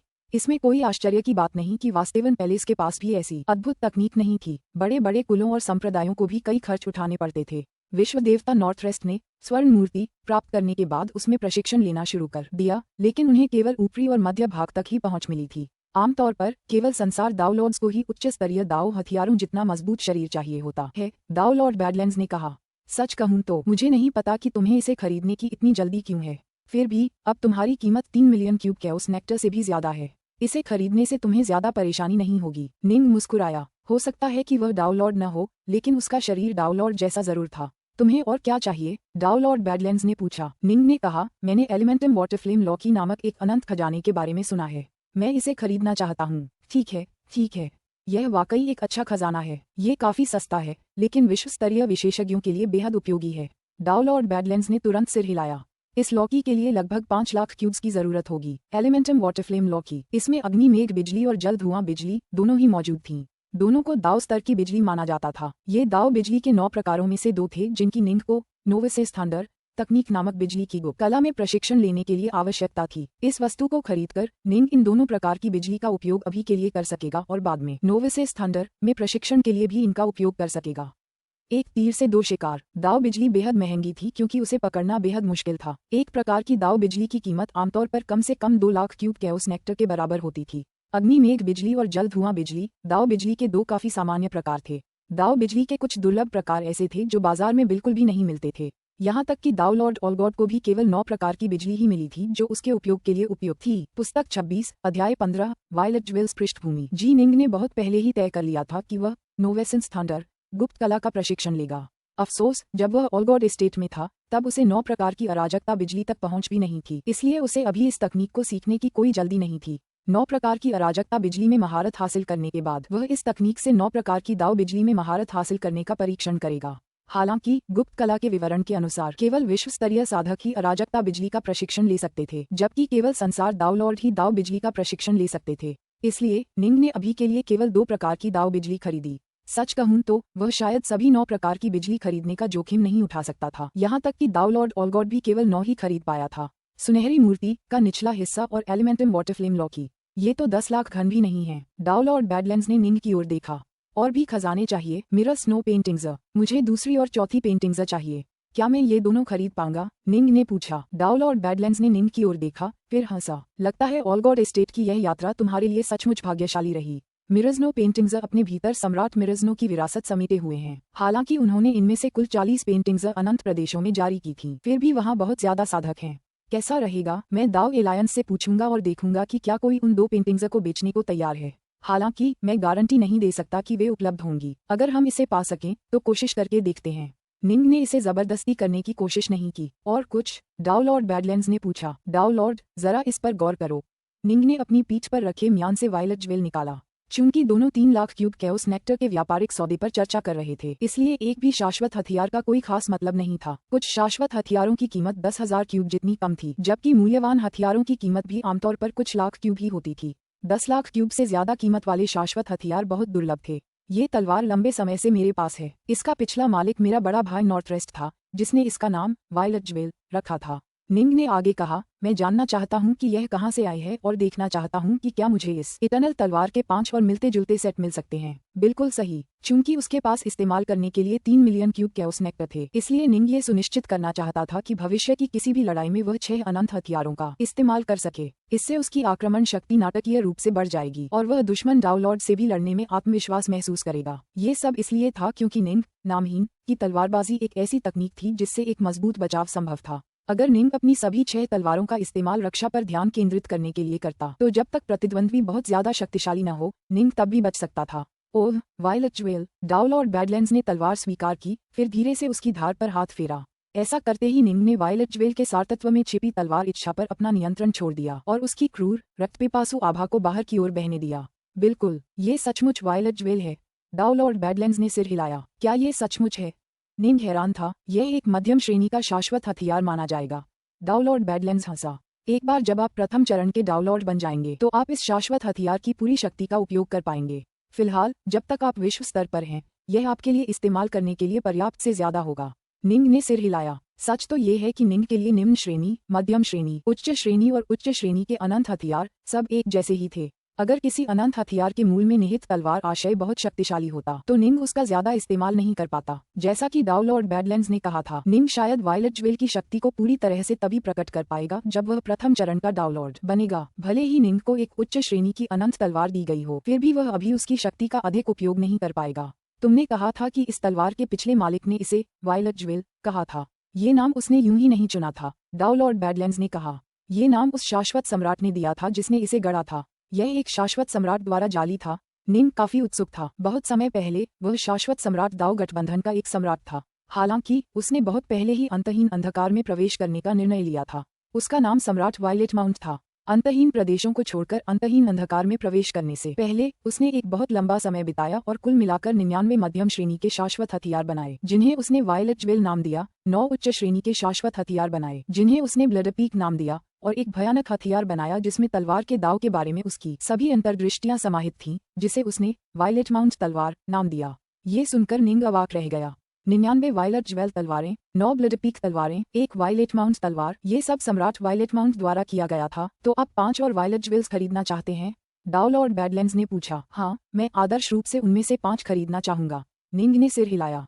दाऊ लॉर्ड बैडलैंड्स ने सिर हिलाया। हालांकि सम्राट वायलेट माउंट ने मूल रूप से इनमें से 99 तलवारें बनाई थीं, लेकिन उनमें से कुछ कई वर्षों में खो गईं। बाकी तलवारें वर्तमान में अन्य साधकों द्वारा उपयोग की जा रही हैं, इसलिए 5 खरीदना काफी मुश्किल होगा। फिर भी मैं दाऊ गठबंधन से मदद मांगूंगा। उनकी शक्ति पूरे अनंत प्रदेशों में फैली हुई है। हो सकता है कि वे इनमें से कुछ तलवारें ढूंढ सकें। दाऊ लॉर्ड बैडलैंड्स ने निंग की ओर देखा। मुझे तुम्हें पहले ही आगाह कर देना चाहिए, ये स्थिति खजाने की नीलामी में देखी गई स्थिति से बिल्कुल अलग है। उस नीलामी में सभी खजाने बहुत कम आरक्षित मूल्य से शुरू होते हैं, और यहाँ तक कि प्रत्येक वस्तु की अंतिम कीमत भी ज्यादा नहीं होगी। चूंकि तुम इन विशिष्ट वस्तुओं की तलाश में सक्रिय रूप से लगे हो, इसलिए इनकी कीमत निश्चित रूप से बहुत ज्यादा होगी। निंग इस बात को अच्छी तरह समझता था। खजानों की नीलामी काफी सस्ती होती थी। बाहरी दुनिया में सामान्य सूचीबद्ध कीमत पर खजाने खरीदने पर आमतौर पर काफी ज्यादा खर्च आता। निंग जैसे किसी व्यक्ति के लिए जो सक्रिय रूप से किसी खास चीज की तलाश में रहता था, कीमत निश्चित रूप से और भी ज्यादा होती। ये कितना ऊंचा होगा? निंग ने पूछा। एक वायलेट ज्वेल तलवार आमतौर पर लगभग 1 लाख क्यूब्स में बिकती है। हालांकि चूंकि आप इस खास तलवार की तलाश में हैं, इसलिए इसके लिए शायद 1.5 लाख या शायद 2 लाख क्यूब्स भी लगेंगे, डाउ लॉर्ड बैडलैंड्स ने कहा। निंग ने कहा, 2 लाख से कम की कोई भी कीमत स्वीकार्य है। वह मूर्ख नहीं था। अगर कीमत बहुत ज्यादा होती तो यह वास्तव में इसके लायक नहीं होता। ये समझना जरूरी है कि मध्यम श्रेणी के अनंत हथियार आमतौर पर खजाने की नीलामी में 30,000 से 60,000 क्यूब कैओस नेक्टर के बीच में बिकते हैं। हालांकि सामान्य सूची मूल्य लगभग 1 लाख क्यूब होता है। चूंकि निंग इन खास तलवारों की तलाश में जुटा था, इसलिए इसकी कीमत 2 लाख क्यूब तक पहुंच सकती थी। सच कहूं तो ये काफी ज्यादा कीमत थी। 2 लाख क्यूब किसी खजाने की नीलामी में एक उच्च स्तरीय अनंत हथियार खरीदने के लिए काफी होते। अगर आप भाग्यशाली रहे तो आपको एक सस्ता उच्च स्तरीय अनंत हथियार भी मिल सकता है। और कुछ? डाउ लॉर्ड बैडलैंड्स ने पूछा। ओह, बस बहुत है। मुझे अभी और कुछ नहीं चाहिए, निंग ने कहा। अच्छा, कैसा रहेगा? मुझे थोड़ा समय दो, लगभग आधा साल, और मैं तुम्हें अराजकता अमृत के 10 लाख खन दूंगा ताकि तुम उन्हें अपनी इच्छानुसार इस्तेमाल कर सको, डाउ लॉर्ड बैडलैंड्स ने कहा। जहां तक तुम जिन खजानों की तलाश में हो, चूंकि मुझे दाव गठबंधन से मदद मांगनी होगी, इसलिए शायद इसमें काफी समय लगेगा। अगर हम भाग्यशाली रहे तो इसमें बस 4 या 5 साल लग सकते हैं। अगर हम बदकिस्मत रहे तो इसमें कुछ दशक लग सकते हैं। अगर अराजकता अमृत के कुछ घन बचे होंगे तो मैं उन्हें भी तुम्हें दे दूंगा। धन्यवाद, डाउ लॉर्ड, निंग ने कहा। निंग ने डाउ लॉर्ड बैडलैंड्स से मदद मांगने के 2 कारण चुने थे। पहला ये कि डाउ लॉर्ड बैडलैंड्स के डाउ लॉर्ड सोलिस्की के साथ बेहद अच्छे संबंध थे। दूसरा ये कि ऑलगॉड एस्टेट की निर्माण आत्माओं ने निंग को उसकी तलाश करने का सुझाव दिया था। डाउ लॉर्ड बैडलैंड्स एक अद्भुत प्रतिभाशाली व्यक्ति था जिसका दाव हृदय अत्यंत दृढ़ था। भले ही वह अपना सारा खजाना खो दे, वह अपने सिद्धांतों या अपने मार्ग को नहीं छोड़ेगा। डाउ लॉर्ड बैडलैंड्स अंकगणितीय भविष्यवाणियों में बेहद कुशल थे, जिसका मतलब था कि उनके लिए साहसिक कार्य पर जाना वास्तव में काफी दुर्लभ था। उनकी साधना शैली अधिकांश अन्य संसार डाउ लॉर्ड से काफी अलग थी। यही कारण था कि उनके पास इतना खजाना नहीं था। सच तो ये है कि डाउ लॉर्ड सोलिस्की द्वारा दिए गए 20 मिलियन क्यूब के खजाने की बदौलत ही वह इतने अमीर बन पाए थे। फिर भी उसके पास ज्यादा अराजकता अमृत नहीं था। उसके पास बेतरतीब खजानों और सामग्रियों का एक बड़ा संग्रह था। इसीलिए उसने निंग से कहा कि अराजकता अमृत के पहले 10 लाख खनों के लिए उसे आधा साल लग जाएगा। फुश, निंग जल पर्दा ग्रह की ओर वापस चला गया। उसका हृदय भावनाओं से भर गया। विश्व स्तरीय साधकों के लिए शाश्वत अस्त्र अतुलनीय रूप से मूल्यवान माने जाते हैं, लेकिन संसार डाउ लॉर्ड्स के लिए वे कुछ खास नहीं हैं। मैंने कभी सोचा भी नहीं था कि वायलेट ज्वेल की 99 प्रतियां होंगी। एक बार मुझे वो खजाने मिल जाएं, तो मैं अभी से कहीं ज्यादा ताकतवर हो जाऊंगा। निंग को हमेशा लगता था कि उसे अपने अराजकता अमृत को जल्द से जल्द खजानों में बदलने की पूरी कोशिश करनी चाहिए। अगर भविष्य में वह उनसे आगे निकल भी जाए तो भी वह उन्हें बेचकर उन्हें वापस अराजकता अमृत में बदल सकता था। मास्टर, सु यूजी पहले ही वाटर कर्टेन होम लौट आई थी। अब वह निंग की ओर दौड़ी। यूजी, आज हम आराम करेंगे। कल हम वेवशिफ्ट सिटी जा रहे हैं, निंग ने कहा। वेवशिफ्ट सिटी? सु यूजी ने तुरंत पूछा। हम वहाँ क्यों जा रहे हैं? तुम विश्व स्तर पर पहुँच गए, हमें तुम्हारे लिए कुछ उपयुक्त खजाने ढूंढने होंगे। निंग हंसा। वहाँ पहुँचने के बाद कुछ समय बिताकर अपनी पसंद की चीजें चुन लेना। ठीक है। सु यूजी की आंखें चमक उठीं और उसने बार बार सिर हिलाया। आमतौर पर स्वामी अपने सेवकों को खजाने से सुसज्जित करने के लिए जिम्मेदार होता था। फिर भी ज्यादातर स्वामी काफी कंजूस होते थे। हालांकि निंग कंजूस नहीं था। फिर भी वह सु यूजी को अनंत हथियारों का एक सेट देने में असमर्थ था। सु यूजी एक कैओस इमॉर्टल था और कैओस इमॉर्टल आमतौर पर कई शक्तिशाली हथियारों के सेट पर निर्भर करते थे। अगर किसी सेट का हर हथियार एक अनंत हथियार होता तो सेट की कीमत बहुत ज्यादा होती। वेवशिफ्ट सिटी? निंग के वेवशिफ्ट सिटी जाने का एक और कारण ये था कि उसे 9 प्रकार की अराजकता बिजली खरीदनी थी। इस तरह वह नोविसेस थंडर गुप्त कला से शुरुआत कर पाएगा। अगले ही दिन निंग और सु यूजी वेवशिफ्ट सिटी के लिए निकल पड़े और खूब खरीदारी की। फुकाई और अरोयो दोनों ने काफी सारा कैओस अमृत और ढेर सारे खजाने पीछे छोड़ दिए थे, जिससे निंग के पास काफी अतिरिक्त नकदी आ गई। जल्द ही दोनों ने अपनी मनचाही हर चीज खरीद ली, जिसमें निंग को ढूंढ रही 9 तरह की कैओस लाइटनिंग भी शामिल थी। पुस्तक 26, अध्याय 16, नोविसेस थंडर। संपत्ति दुनिया के भीतर। जी निंग एक समुद्री द्वीप के रेतीले तट पर पद्मासन में बैठे थे। उनके बगल में एक काली लौकी और 4 अन्य लौकी थीं। काली लौकी पेंटाबोल्ट लौकी थी, जबकि बाकी 4 लौकी साधारण लौकी थीं, जिनमें से प्रत्येक में एक अलग प्रकार की अराजकता बिजली थी। पेंटाबोल्ट लौकी में 5 प्रकार की अराजकता बिजली है और मैं 5 प्रकार की अराजकता बिजली का उपयोग कर सकता हूँ। मेरे पास सभी 9 प्रकार की अराजकता बिजली है और मैं शुरू करने के लिए तैयार हूँ। निंग ने नोविसेस थंडर गुप्त कला को मानसिक रूप से तैयार करना शुरू कर दिया। निंग ने अपनी अमर ऊर्जा को सक्रिय करना शुरू किया और उसे एक लौकी में भेज दिया। ये लौकी काली बिजली की एक धार से भरी हुई थी जो कपटी शीतलता और असाधारण निर्दयता दोनों का आभास दे रही थी। निंग की अमर ऊर्जा नोविसेस थंडर तकनीक द्वारा निर्देशित होकर ऊर्जा का एक अनोखा जाल बनाती है जो अराजकता बिजली को घेरने लगता है। अराजकता बिजली आमतौर पर कमजोर विश्व स्तरीय साधकों को भी पराजित नहीं कर पाती, वे केवल उससे नीचे के साधकों पर ही हावी हो पाती हैं। निंग की अमर ऊर्जा इतनी शुद्ध थी कि उसका शरीर 17 क्लोनों के विलय से बना था, इसलिए वह अराजकता बिजली की उस श्रृंखला पर आसानी से नियंत्रण कर पाता था। इधर आओ। अमर ऊर्जा के जाल ने उस कपटी काली बिजली की लकीर को पूरी तरह से घेर लिया था। चाहे वह कितना भी संघर्ष करे या अपनी शक्ति का कितना भी प्रदर्शन करे, अमर ऊर्जा का जाल बस उसके साथ साथ फैलता और सिकुड़ता ही रहता था। ये जाल बेहद मजबूत और दृढ़ था, जिससे काली बिजली को भागने की कोई जगह ही नहीं मिलती थी। बहुत पहले मैंने 9 हॉर्न लाइटनिंग सर्प को वश में करने के लिए अपनी जान जोखिम में डाली थी और कई क्लोन खो दिए थे, लेकिन अब डाओ लॉर्ड ऑलगॉड की इस तकनीक के सामने वह तकनीक बेहद कमजोर और निरर्थक थी।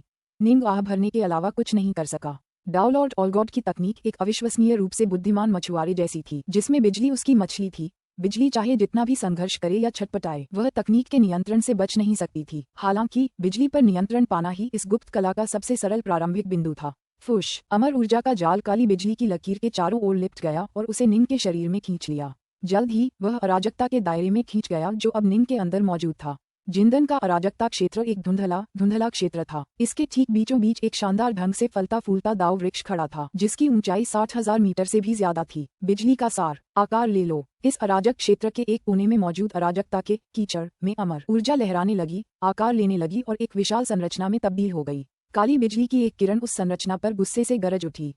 धमाका। संरचना तुरंत अमर ऊर्जा से भर गई जो काली बिजली की शक्ति से भूखी हो गई। गड़गड़ाहट। काली बिजली की अनगिनत धारियां पूरे विशाल संरचना को ढकने वाले रून पैटर्न में टिमटिमाने लगीं। कम से कम अभी के लिए बिजली के एक सार को समाहित कर लिया गया है। निंग ने मन ही मन सिर हिलाया।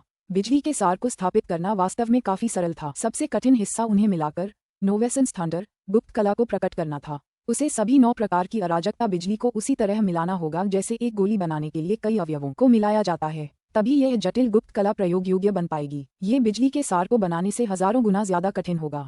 निंग खुद भी इस बात को लेकर मन ही मन घबराया हुआ था। क्या वह सफल हो पाएगा? डाओ लॉर्ड ऑलगॉड कीमिया और कला कौशल का उस्ताद था, इन क्षेत्रों में सचमुच बेजोड़ विशेषज्ञ। हालांकि निंग दोनों ही मामलों में कुशल नहीं था। अगला। निंग ने एक बार फिर हाथ बढ़ाया और एक के बाद एक 8 प्रकार की अराजकता बिजली पर नियंत्रण कर लिया। उसका विशाल जिंदन अराजकता क्षेत्र जल्द ही 8 और प्रकार की बिजली के सार से भर गया। Boom boom boom boom boom boom boom. 9 प्रकार की बिजली के सार तत्व एक दूसरे से टकरा रहे थे और उनमें से प्रत्येक में अलग अलग प्रकार की बिजली थी। सबसे आसान हिस्सा पूरा हो गया है। अब मुश्किल हिस्सा आता है, जहां मैं नोवेसेस थंडर की गुप्त कला करता हूँ। देखते हैं मैं ये कर पाता हूँ या नहीं। निंग को दबाव का एहसास हुआ। हालांकि यह एक गुप्त कला थी जो सिर्फ अराजकता बिजली से बनी थी। ये दाव बिजली से ऐसा करने से कहीं ज्यादा आसान होता। गुप्त कला बनाने के लिए 9 प्रकार की दाव बिजली का उपयोग करना कहीं अधिक जटिल होगा। फिर भी निंग समझ गया कि विश्व स्तरीय साधकों के विशाल बहुमत के लिए मात्र 9 प्रकार की अराजकता बिजली का उपयोग करना भी अविश्वसनीय रूप से कठिन होगा। शुरू करना। निंग की शुद्ध अमर ऊर्जा 9 प्रकार के बिजली के सार में प्रवाहित हुई। अराजकता बिजली को बिजली के सार में बदलने की प्रक्रिया ने पहले ही बिजली की विस्फोटक प्रचंड शक्ति को वश में कर लिया था। यह विधि उस तकनीक से कहीं बेहतर थी जिसका उपयोग निंग ने बहुत पहले 9 सींग वाले बिजली के सर्प को वश में करने के लिए किया था। चटक, फुफकार, पॉप। निंग की अमर ऊर्जा के नियंत्रण में बिजली की 9 धारियां हवा में उड़ने लगीं। वे एक दूसरे से लिपट गईं, प्रेमियों के अंगों की तरह आपस में गुंथ गईं और एक दूसरे से जुड़ने लगीं। धमाका। 9 प्रकार की बिजली अचानक टूटकर बिखर गई। मैं असफल रहा। निंग ने सिर हिलाया। निर्देशों के अनुसार मुझे इस गुप्त कला का बीज बनाने के लिए सभी 9 प्रकार की बिजली को एक में मिलाना होगा। इसके बाद समय बीतने के साथ मैं इस बीज के माध्यम से 9 प्रकार की अराजकता बिजली का उपयोग करके इस गुप्त कला को प्रकट कर पाऊंगा। निंग को सिरदर्द होने लगा। हालांकि मैंने बिजली की सभी 9 धाराओं को वश में कर लिया है, फिर भी मुझे उन्हें एक विशिष्ट प्रारूप में पूरी तरह से मिलाना होगा, जिसके लिए हजारों चरणों की आवश्यकता होगी। बिजली बहुत ही विस्फोटक और प्रचंड होती है। जरा सी भी चूक विफलता का कारण बन सकती है। निंग की अमर ऊर्जा पर्याप्त रूप से शुद्ध थी और अपनी ऊर्जा पर उसका नियंत्रण भी पर्याप्त रूप से प्रबल था। चूंकि उसकी आत्मा को नीले फूलों की धुंध ऊर्जा से बल मिल रहा था, इसलिए ये भी उतनी ही प्रबल थी कि वह बिजली पर अविश्वसनीय नियंत्रण बनाए रख सका। फिर भी वह अंततः असफल रहा। ऐसा इसलिए हुआ क्योंकि डाओ लॉर्ड ऑलगॉड की गुप्त कला अत्यधिक विस्तृत और जटिल थी। मैं फिर कोशिश करूंगा। निंग ने इस गुप्त कला का बीज बनाने की बार बार कोशिश की। अगर वह एक बार भी सफल हो जाता तो बीज हमेशा के लिए बन जाता और उसे भविष्य में इतनी ऊर्जा और मेहनत खर्च करने की जरूरत नहीं पड़ती। वह बस इस बीज का इस्तेमाल करके इस गुप्त कला को सक्रिय कर पाता। काश, यह वाकई मुश्किल था। निंग ने 100 से ज्यादा बार कोशिश की, हर बार नाकाम रहा। यहाँ तक कि उसकी शक्तिशाली आत्मा भी इस प्रक्रिया से थकने लगी थी। एक बार तो वह लगभग कामयाब हो ही गया था, लेकिन आखिरी चरणों में से एक पर वह असफल हो गया। मैं थोड़ी देर आराम करने जा रहा हूँ, निंग ने मन ही मन बुदबुदाया। 9 तरह की अराजकता बिजली को मिलाना ही पहले से ही बहुत मुश्किल है। मेरे लिए दाव बिजली को मिलाना कितना मुश्किल होगा। अरे, जैसे ही निंग आराम करने वाला था, उसने अचानक अपने शरीर के भीतर कुछ महसूस किया। नीले फूलों की धुंध ऊर्जा अमर ऊर्जा, दिव्य शक्ति और हृदय शक्ति को परिवर्तित कर सकती है। निंग ने मन ही मन सोचा, हालांकि यह मेरे शरीर से बाहर नहीं जा सकती, लेकिन यह मेरे अंदर जिंदन अराजकता क्षेत्र में आसानी से प्रवेश कर सकती है। अगर अमर ऊर्जा का उपयोग बिजली को नियंत्रित करने के लिए किया जा सकता है, तो क्या नीले फूलों की धुंध ऊर्जा का उपयोग भी ऐसा ही करने के लिए किया जा सकता है? नीला पुष्प धुंध ऊर्जा अमर ऊर्जा से कहीं अधिक शक्तिशाली थी। मैं कोशिश करूंगा। निंग को तुरंत उत्सुकता का एहसास हुआ। इससे पहले उसने अपनी नीला पुष्प धुंध ऊर्जा को अपने पूरे शरीर में फैला दिया था और थोड़ी सी ऊर्जा जिंदन अराजकता क्षेत्र में भी पहुंच गई थी। अब निंग ने नीला पुष्प धुंध ऊर्जा को और अधिक जिंदन अराजकता क्षेत्र में भेजा, जहां से वह सीधे उस क्षेत्र के किनारों पर चमकने वाले 9 प्रकार के बिजली के सार की ओर उड़ने लगी। Swish swish swish swish swish swish. नीले फूलों की धुंध ऊर्जा की 9 धाराएं 9 घूमते हुए ड्रैगन की तरह थीं, जो सीधे 9 प्रकार के बिजली के सार में घुस गईं। बिजली के सार में ऊर्जा के प्रवेश करते ही निंग उन्हें नियंत्रित करने का प्रयास करने के लिए तैयार हो गया। तुरंत 9 प्रकार की अराजकता बिजली ऊपर की ओर उड़ने लगी। ये बेहद आसान था और अराजकता बिजली बेहद आज्ञाकारी ढंग से उड़ रही थी। हाँ, यह वाकई काम करता है। बिजली को नियंत्रित करने के लिए नीले फूलों वाली धुंध की ऊर्जा का इस्तेमाल करना मेरी अमर ऊर्जा का इस्तेमाल करने से 100 गुना आसान है। निंग खुश हो गया। अगर पहले ये किसी आम आदमी के लिए एक विशाल कुल्हाड़ी चलाने जितना मुश्किल था, तो अब निंग को ऐसा लग रहा था जैसे वह एक आम आदमी हो जो चॉपस्टिक्स चला रहा हो। ये कितना आसान था। बिजली की 9 किरणें हवा में कुंडलित होकर एकदम सही ढंग से एक दूसरे में मिल गईं और परिवर्तित होकर कुछ और बन गईं। धीरे से बिजली की 9 धारियां 8 धारियों में विलीन हो गईं, फिर 7। अंत में बिजली की सिर्फ एक लकीर बची थी। ये लाल सुनहरी बिजली की लकीर थी, जिससे इतनी तेज आभा फैल रही थी कि निंग डर के मारे कांप उठा। शक्ति के मामले में ये किसी भी अन्य प्रकार की अराजकता बिजली से कहीं ज्यादा थी और निंग को यकीन था कि शायद दाव बिजली भी इससे ज्यादा शक्तिशाली नहीं होगी। धमाका! लाल सुनहरी बिजली अचानक नीचे की ओर गिरी और उस संरचना की कीचड़ से टकराए। तुरंत ही उस संरचना ने लाल सुनहरी बिजली की शक्ति को अपनी ओर खींच लिया, मानो वह जीवंत हो उठी हो और उसके ऊपर एक विशाल सील का आकार बन गया हो। गुप्त कला का बीज आकार ले चुका है। निंग ने राहत की सांस ली। भविष्य में 9 प्रकार के बिजली सार बस अपनी शक्ति को मुक्त कर देंगे और इसे बीज द्वारा परिवर्तित करने की अनुमति देंगे, जिससे उस भयानक लाल सुनहरे बिजली को जन्म दिया जाएगा। अराजकता बिजली से निर्मित नोवेसेंस थंडर किसी भी मास्टर क्लास विश्व देवता को एक ही विस्फोट से मारने में सक्षम होना चाहिए। यह अच्छी तरह से समझने के बाद कि क्रिम्सन गोल्डन बिजली कितनी शक्तिशाली थी, उसे डाउलॉर्ड ऑलगॉड की शक्ति पर और भी अधिक विश्वास हो गया। हालांकि निंग की वर्तमान शक्ति को देखते हुए नोवेसेस थंडर का उपयोग मुख्य रूप से एक डोमेन प्रकार के प्रभाव के रूप में किया जाएगा, जिससे भारी मात्रा में बिजली उसके दुश्मनों को घेर कर फंसा लेगी। ये समझना होगा कि एक ऐसा डोमेन जो मास्टर क्लास विश्व देवताओं को आसानी से मार डालने में सक्षम था, दूसरों के लिए एक भयानक रूप से मजबूत बाधा के रूप में कार्य करेगा। जब 2 व्यक्ति समान स्तर की शक्ति पर होते हैं, तो किसी एक पक्ष पर किसी प्रकार का दबाव पड़ने से उनके बीच की लड़ाई पर बहुत बड़ा प्रभाव पड़ता है। डाउलॉर्ड ऑलगॉड ने स्वयं अपने शत्रुओं को फंसाने और उन पर नियंत्रण करने के लिए उसी समय अपनी 9 गुप्त कलाओं का प्रयोग किया था। परिणामस्वरूप सम्राट मेलोबो जैसे व्यक्ति को भी भागने पर मजबूर होना पड़ा था। सम्राट मेलोबो लगभग मर ही गए थे और अंत में उन्होंने भारी मात्रा में मांस और रक्त खो दिया था, जिसे डाउलॉर्ड ऑलगॉड ने शुद्ध करके अनंत रक्त की उस बूंद में बदल दिया था। निंग अब सफलतापूर्वक नोवेसेस थंडर बनाने के बाद बहुत अच्छे मूड में था। 2 महीने बाद डाउलॉर्ड बैडलैंड्स अराजकता अमृत के 10 लाख घन लेकर लौटा। हालांकि निंग ने इतनी बड़ी दौलत पाने के लिए खुद को मानसिक रूप से तैयार कर लिया था, फिर भी जब वह असल में उसके हाथों में आए तो उसका दिल कांप उठा। इतनी बड़ी मात्रा में अराजकता अमृत का उसके सामने होना वाकई एक अद्भुत नजारा था। अधिकांश प्राचीन देवताओं और अमर पूर्वजों के लिए मात्र 100 बोतलें ही एक अविश्वसनीय भाग्य थीं। विश्व स्तर के साधकों के लिए 100 घन एक चौंकाने वाली राशि थी। 1 लाख घन इतने पर्याप्त थे कि संसार डाउनलोड्स भी ईर्ष्या से लाल हो गए। मैंने सच में इतना कुछ पहले कभी नहीं देखा। निंग एक छोटी सी संपत्ति दुनिया में स्थित था, जिसके भीतर एक छोटा सा तालाब था। निंग उस खूबसूरत दिखने वाले छोटे से तालाब को देखता रहा, जो सिर्फ 30 मीटर बड़ा था। यह वाकई बहुत छोटा था, लेकिन निंग की आंखें उसे देखते ही चमक उठीं। ये पूरा तालाब अराजकता अमृत से बना था। पुस्तक 26 अध्याय 17 पेंटिंग का परीक्षण। कुछ देर स्तब्ध रहने के बाद निंग अपने सामान्य संयम में लौट आया। अंततः बाहरी शक्ति स्रोत अप्रासंगिक थे। साधना का मार्ग एक ऐसा मार्ग था जहां व्यक्ति को स्वयं पर निर्भर रहना पड़ता था। मिरजनो पेंटिंग्स को परखने का समय आ गया है, निंग ने खुद से कहा। मिरजनो पेंटिंग्स में केवल विश्व स्तर पर पहुंचने के बाद ही प्रवेश किया जा सकता था और केवल विश्व स्तर के साधकों को ही प्रवेश दिया जाता था। संसार डाउनलोड अंदर जाने में असमर्थ थे। मुझे आश्चर्य है कि सम्राट मिरजनो ने अपने पीछे किस तरह के परीक्षण छोड़े हैं। अब समय आ गया है कि उन पर नजर डाली जाए। बैडलैंड्स कोर्ट से लौटे हुए उसे 2 महीने से ज्यादा हो गए थे। नोवेसेंस थंडर तकनीक सीखने में उसे बस 1 दिन लगा था। बाकी समय उसने तलवार के दाव पर चिंतन करते हुए बिताया था। अरोयो के खिलाफ अपनी लड़ाई के बाद निंग को काफी अंतर्दृष्टि प्राप्त हुई थी। निंग ने ऑलगॉड एस्टेट के भीतर मोनोलिथ्स के ग्रोव में मगरमच्छ बगबीस्ट से पहली मिरजनो पेंटिंग हासिल की थी। निंग अब उस समुद्री द्वीप के रेतीले किनारे बैठा पहली पेंटिंग को निहार रहा था। पेंटिंग एक खूबसूरती से सजे महल की थी, लेकिन उसकी कलात्मक गुणवत्ता वाकई बहुत कमजोर थी। मैं अंदर जाता हूँ। निंग ने बहुत पहले पहली मिरजनो पेंटिंग बांधी थी। अब उसने उसे अपनी अमर ऊर्जा से भर दिया और उसकी विश्व स्तरीय ऊर्जा तुरंत उसके भीतर स्थित एस्टेट वर्ल्ड से जुड़ गई। स्वूश, निंग ने चित्रकला की दुनिया में प्रवेश किया। अरे, निंग ने अपने आसपास देखा। कुछ क्षण पहले वह रेतीले समुद्र तट पर था। अब वह एक विशाल महल के भीतर था जो जैद पत्थर से तराशा गया था। उसके खंभे सुनहरी रोशनी से जगमगा रहे थे और अजीबोगरीब जानवरों की नक्काशी से भरे हुए थे। निंग के सामने सीढ़ियों से ऊपर दूर एक सुनहरा सिंहासन था। अचानक उस सुनहरे सिंहासन के सामने एक आकृति प्रकट हुई। वह एक लंबा सुनहरे वस्त्र पहने आदमी था जो सिंहासन पर बैठा था और निंग की ओर ऐसे घूर रहा था जैसे कोई सम्राट अपनी प्रजा को घूर रहा हो। इतने सालों के बाद आखिरकार एक नए विश्व स्तरीय साधक का आगमन हुआ है। स्वर्ण वस्त्रधारी सम्राट ने कहा, कनिष्ठ शाश्वत सम्राट ने मुझे यहाँ तुम्हारा इंतजार करने का आदेश दिया है। तुम्हें बस मुझे हराना है। अगर तुम मुझे हरा देते हो तो तुम इस संपदा लोक की परीक्षा पास कर लोगे। 4 मिरजनो पेंटिंग्स में कुल मिलाकर 4 संपदा लोक समाहित हैं। अगर तुम चारों परीक्षाओं में सफल हो जाते हो तो तुम शाश्वत सम्राट के सच्चे निजी शिष्य बन जाओगे। तुम्हें हराना है। निंग ने सुनहरे वस्त्र पहने सम्राट की ओर देखा। क्या मैं पूछ सकता हूँ कि इस प्रयास में मुझे कौन सी तरकीबें इस्तेमाल करने की अनुमति है? तुम्हें अमर ऊर्जा या दैवीय शक्ति का प्रयोग करने की अनुमति नहीं है। तुम्हें अपनी शारीरिक शक्ति के अलावा किसी और चीज पर निर्भर नहीं रहना है और मैं भी तुम्हारे बराबर ही शक्ति का प्रयोग करूंगा। हम दोनों तलवारबाजी में प्रतिस्पर्धा करेंगे और सिर्फ तलवारबाजी ही करेंगे।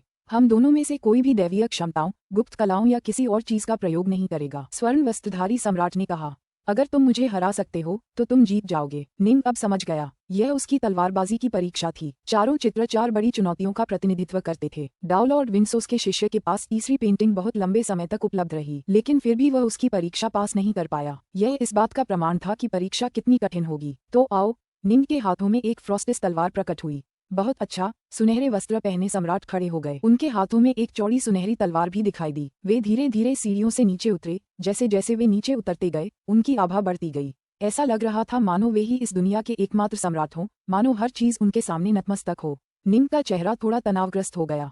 क्या भयानक तलवारबाजी थी। उस आदमी ने अभी वार नहीं किया था, लेकिन उसकी तलवारबाजी ने निंग को खतरे का एहसास दिला दिया था।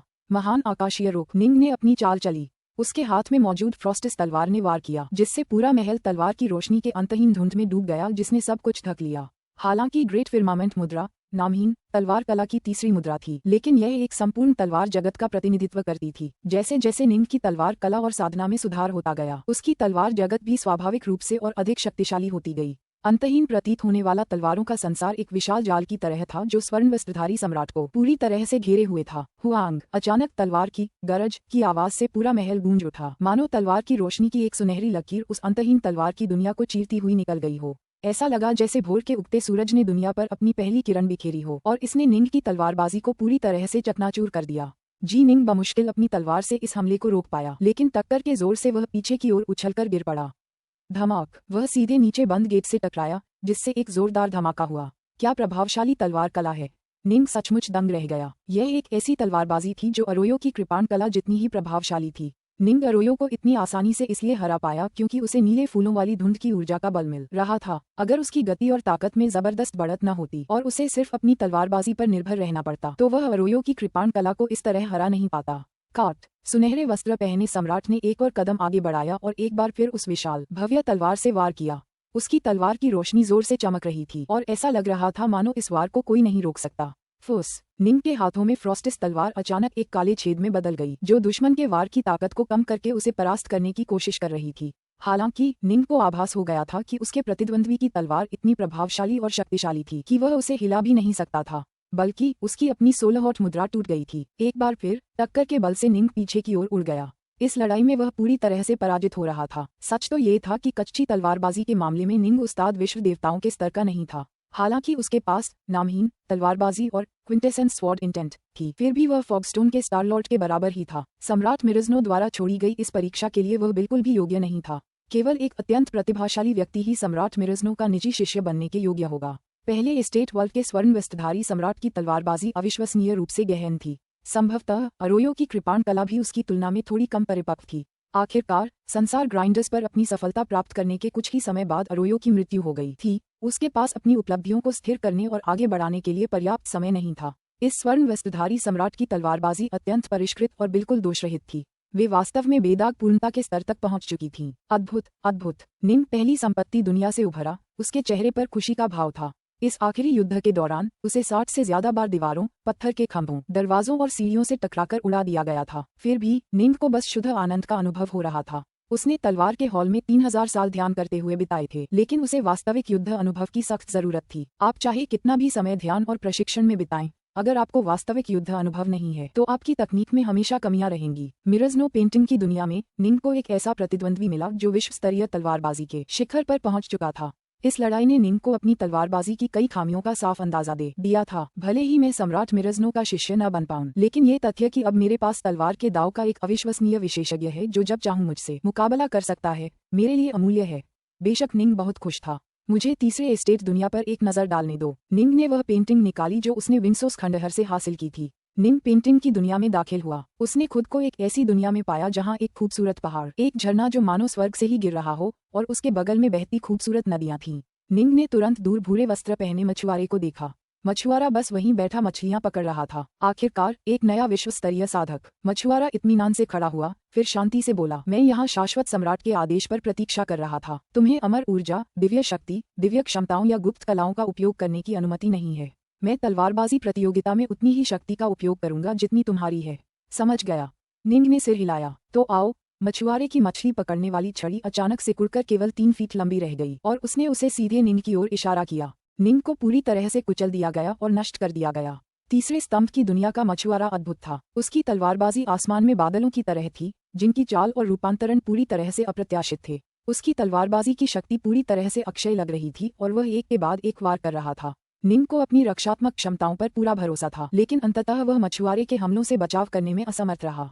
उस मछली पकड़ने वाली छड़ी से उसके चेहरे पर कई बार वार हुए और हर बार वह जमीन पर गिर पड़ा। यद्यपि सुनहरे वस्त्र पहने सम्राट की तलवार ने निंग को पीछे की ओर उड़ा दिया था, फिर भी निंग उन हमलों को रोकने के लिए अपनी तलवार का उपयोग करने में सक्षम था। मछुआरे की तलवार। निंग वास्तव में इसका सामना करने में असमर्थ था। निंग जानता था कि मछुआरा और सुनहरे वस्त्रधारी सम्राट दोनों अलग अलग तरह की तलवारबाजी करते थे, लेकिन कमोबेश एक दूसरे के बराबर ही थे। सुनहरे वस्त्रधारी सम्राट की तलवारबाजी ज्यादा शाही, ईमानदार और न्यायप्रिय थी और उसके हमले जबरदस्त शक्ति से भरे थे। इसके विपरीत मछुआरे की तलवारबाजी ज्यादा रहस्यमय और अप्रत्याशित थी। वाह वाह वाह! तलवार को अलग अलग तरीकों से इस्तेमाल करने वाले कई विशेषज्ञों से मुकाबला करके ही मुझे अपनी तलवारबाजी की खामियों का बेहतर अंदाजा हो पाएगा। निंग अपनी अभी हुई पिटाई से वाकई बहुत खुश था। इस दिन के बाद से निंग अपनी तलवारबाजी पर और भी ज्यादा ध्यान लगाने लगा। उसने तलवारबाजी के इन दोनों महारथियों से बार बार युद्ध किया, अपनी तलवारबाजी में कई कमजोरियां ढूंढीं और सुधार की कई गुंजाइशें भी ढूंढीं। तलवारों के हॉल में निंग ने तलवार के दाव के बारे में जो कई अंतर्दृष्टियां हासिल की थीं, वे अब आखिरकार असली ताकत में बदल रही थीं। हर मुकाबले के साथ उसकी तलवारबाजी लगातार निखरती जा रही थी और वह और भी ज्यादा शक्तिशाली होती जा रही थी। ध्यान और वास्तविक युद्ध दोनों साथ साथ चलते थे, दोनों ही जरूरी थे। पलक झपकते ही बैडलैंड्स कोर्ट में 10 साल से ज्यादा बीत गए। विश्व देवता ड्रैगन बाइंडर भी ऑलगॉड एस्टेट से लौट आया था और लौटते ही उसने सबसे पहले जी निंग से बात की। भाई जी निंग, जब मैंने ऑलगॉड एस्टेट के भीतर अराजकता ऊर्जा में उतार चढ़ाव महसूस किया तो मुझे बस यही पता था कि यह आप ही हैं जो अपनी सफलता प्राप्त कर रहे हैं। जब विश्वदेव ड्रैगन बाइंडर ने निंग को देखा तो वह बेहद खुश हुआ। दोनों ने कुछ समय साथ में खाना खाया और बातें की। निंग ने ऑलगॉड एस्टेट की इस यात्रा से बहुत कुछ हासिल किया था, लेकिन विश्व देवता ड्रैगन बाइंडर ने भी। दरअसल अब उसे एक अस्पष्ट विचार था कि संसार में उसका मार्ग क्या होगा। अफसोस, यह अभी भी एक अस्पष्ट विचार से ज्यादा कुछ नहीं था। वास्तव में उस मार्ग पर चलना और संसार डाउनलोड बनना बहुत बहुत मुश्किल होगा। फिर भी यह निश्चित रूप से एक सुधार था। अगर वह अपना रास्ता देख या समझ ही नहीं सकता था तो उस पर चलने की उम्मीद कैसे कर सकता था। 6 वर्ष और पीछे चले गए। निंग के बैडलैंड्स कोर्ट में लौटने के 16 साल बाद एक संसार डाउनलोड बैडलैंड्स कोर्ट का दौरा करने आया। पुस्तक 26, अध्याय 18, बैडलैंड्स क्षेत्र छोड़ना। Badlands court. हर जगह फूलों की पंखुड़ियां इधर उधर उड़ती हुई दिखाई दे रही थीं। डाउनलॉर्ड बैडलैंड्स और उनकी पत्नी एक विशालकाय व्यक्ति के सामने बैठे थे जिसके सिर पर एक सींग था।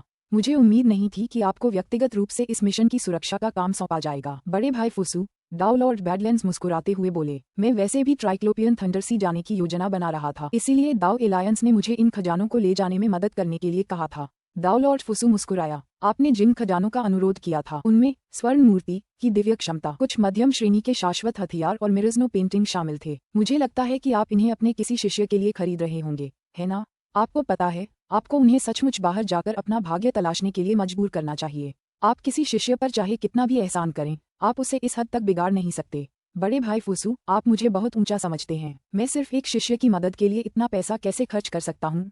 डाउलॉर्ड बैडलैंड्स ने सिर हिलाया। आपको मुझे माफ करना होगा कि मैं ये बताने की आज़ादी नहीं रखता कि मैंने ये चीजें क्यों मांगी हैं। ओह, डाउलॉर्ड फुसू ने बात बीच में ही छोड़ दी। वह हंस पड़ा। ओह ठीक है, मैंने सुना है कि वास्तेवेन पैलेस के बूढ़े सोलिस्की ने महत्वपूर्ण खजानों की तलाश में तेजी से लोगों की तलाश शुरू कर दी है। वह जल्द ही अपना डाउमज शुरू करने की योजना बना रहा होगा।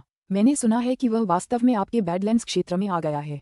वह शायद वेवशिफ्ट लोक में गया होगा, है ना? हाँ, डाउलॉर्ड बैडलैंड्स ने सिर हिलाया।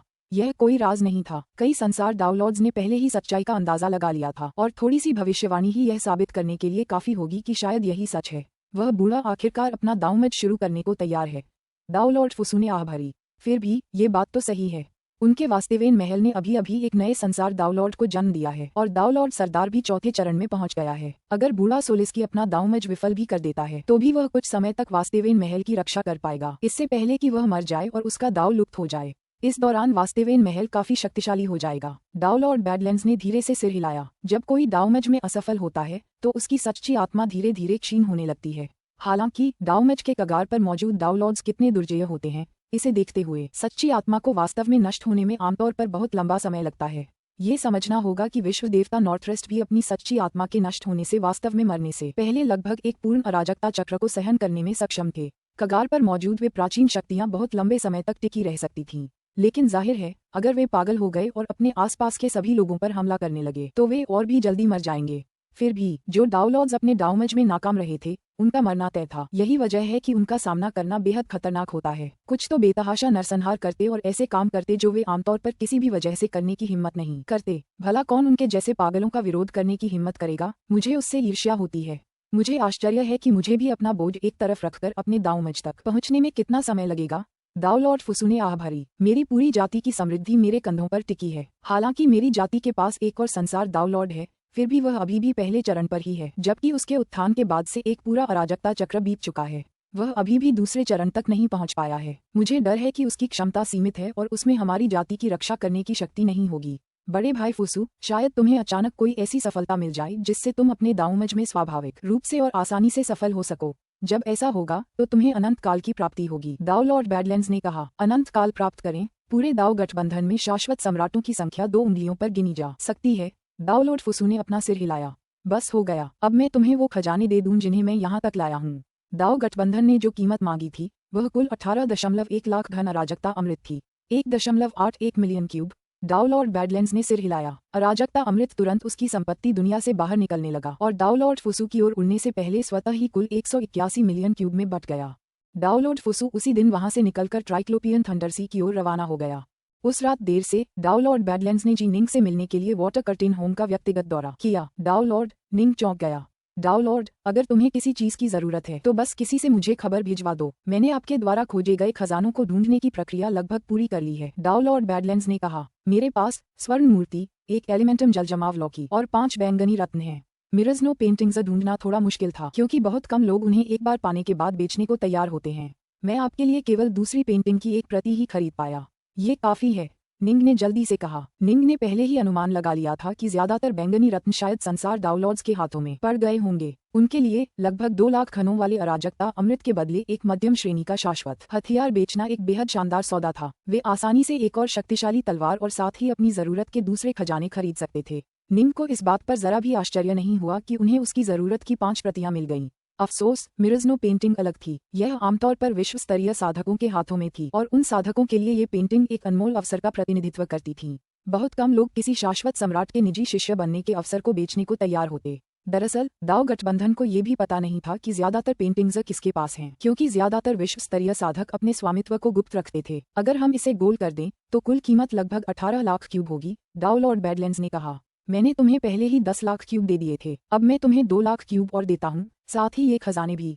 जैसे ही डाउलॉर्ड बैडलैंड्स ने बात की उसने निंग को जेड की एक चिकनी डिस्क दी जिसके भीतर एक संपत्ति दुनिया थी। धन्यवाद सीनियर। निंग बहुत आभारी था। गोल्डन आइडल की कीमत 2 लाख क्यूब थी, जबकि एलिमेंटम वाटरफ्लेम लॉकी की कीमत 5 लाख क्यूब थी। डाउलॉर्ड बैडलैंड्स इन वस्तुओं की कीमत को लेकर बहुत स्पष्ट थे, इसलिए कुल कीमत लगभग 7 लाख क्यूब थी। दूसरे शब्दों में मिरजनो पेंटिंग और 5 वायलेट ज्वेल्स की कुल कीमत 11 लाख क्यूब थी। निंग इस कीमत से वाकई बहुत खुश थी। सच कहूं तो अगर डाउलॉर्ड बैडलैंड्स ने कीमत थोड़ी बढ़ा भी दी होती तो भी निंग को पता नहीं चलता। एक निजी अध्ययन कक्ष में 6 वायलेट ज्वेल्स को एक मेज के ऊपर रखा गया था और उनमें से प्रत्येक से तीक्ष्णता और रक्तपिपासा की बिल्कुल एक जैसी आभा निकल रही थी। 6 बैंगनी रत्न। निंग ने हल्के से सिर हिलाया। ये उसके बहुत काम आएंगे और उसे और भी ताकतवर बना देंगे।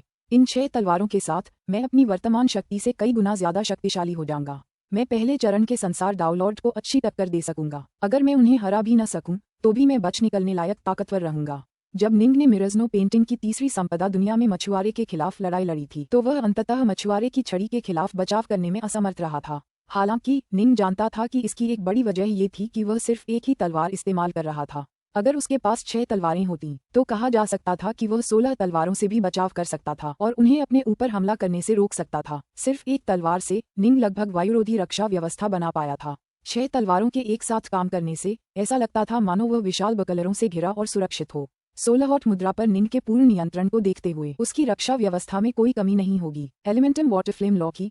निंग के सामने अचानक कहीं से एक लॉकी प्रकट हुई। यह एक लाल काली लौकी थी जिसकी सतह पर काली रेखाएं लाल रेखाओं के साथ गुंथी हुई और मिश्रित थीं, जिससे वह रहस्यमयी और सुंदर लग रही थी। निंग ने खजाने को बांधने के बाद तुरंत ही उसके भीतर दाव बिजली की विस्फोटक भयानक शक्ति को महसूस किया। लौकी के भीतर 2 प्रकार की दाव बिजली थी, जलधुआं बिजली और अग्नि मेघ बिजली। दोनों ही अत्यंत क्रूरता से भरी थीं और यह समझ में आता था सभी बिजली स्वभाव से विस्फोटक और आक्रामक होती हैं, जिससे उन्हें नियंत्रित करना बेहद मुश्किल होता है। वास्तव में अराजकता बिजली की तुलना में उन्हें परिष्कृत करना हजारों गुना अधिक कठिन होगा। निंग खुद को रोक नहीं सका लेकिन खुद को आहें भरने लगा। मुझे स्वर्ण मूर्ति के निचले हिस्से पर एक नजर डालने दो। निंग ने एक जेड पर्ची उठाई और अपनी दिव्य शक्ति उसमें डाल दी। उसे तुरंत ही इस तकनीक में निहित जीवनदायी शपथ का आभास हो गया, साथ ही दाव गठबंधन द्वारा निर्धारित विभिन्न नियम कानून भी। निंग ने ध्यान से सब कुछ पढ़ा। जब उसे लगा कि अब कोई समस्या नहीं है तो उसने तुरंत शपथ ले ली।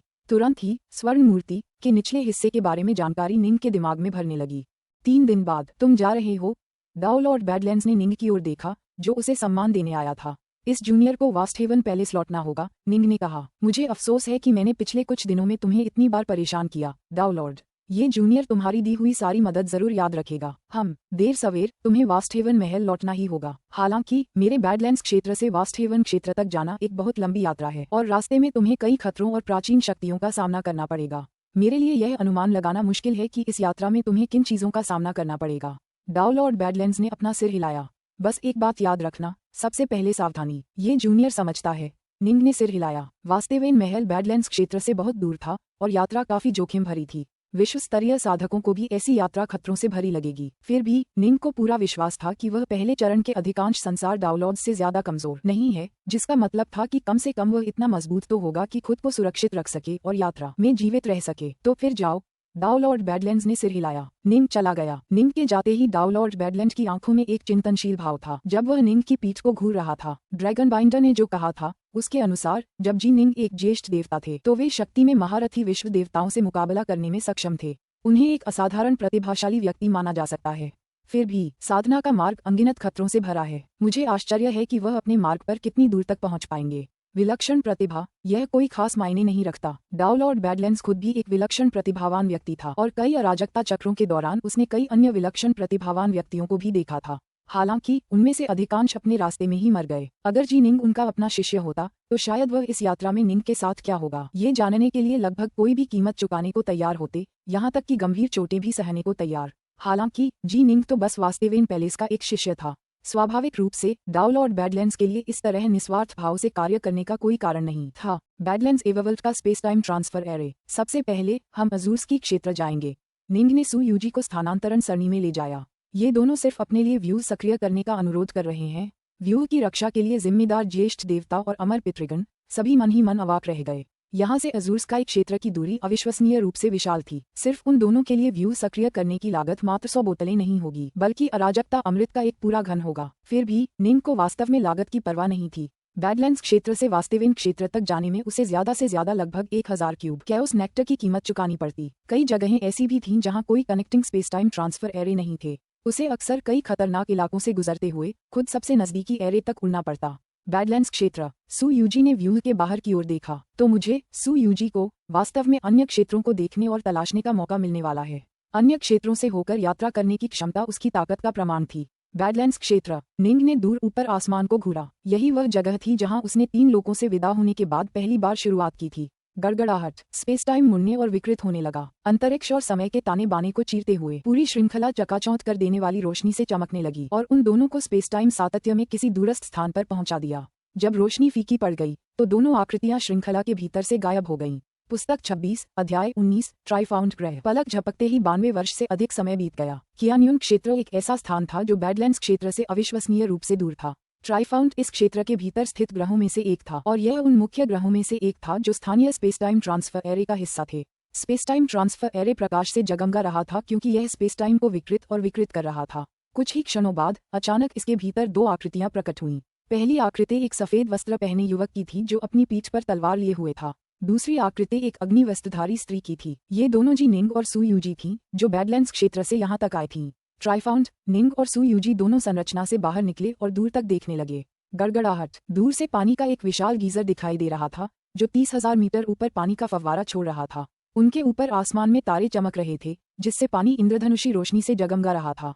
इस ग्रह की रचना एक अजीबोगरीब तरीके से हुई थी जिसके परिणामस्वरूप 3 विशाल गीजर बने जिनसे पानी के पहाड़ जितने बड़े फव्वारे हवा में फूट रहे थे। यही कारण था कि इस ग्रह को ट्राइफाउंड के नाम से जाना जाता था। आखिरकार हम ट्राइफाउंड पहुंच ही गए। सू यूजी के चेहरे पर एक गंभीर भाव था। गुरुजी, हमारी अगली मंजिल हमारी यात्रा की सबसे खतरनाक जगह होगी, अंधकार का सागर। हाँ, एक बार जब हम अंधेरे के सागर को पार कर लेंगे तो हम वास्तेवेन पैलेस से ज्यादा दूर नहीं होंगे। निंग ने भी सिर हिलाया। 92 साल। निंग और सू यूजी कई अलग अलग इलाकों से गुजरे थे जिनमें से कुछ में उन्हें या तो उड़कर या टेलीपोर्ट करके रास्ता बनाना पड़ा था, इसीलिए उन्हें इतना समय लगा था। रास्ते में उन्हें कई खतरनाक परिस्थितियों का सामना करना पड़ा था जिनमें कुछ जानलेवा हालात और कुछ साधक भी शामिल थे जो उन्हें रास्ते में रोककर मार डालना चाहते थे।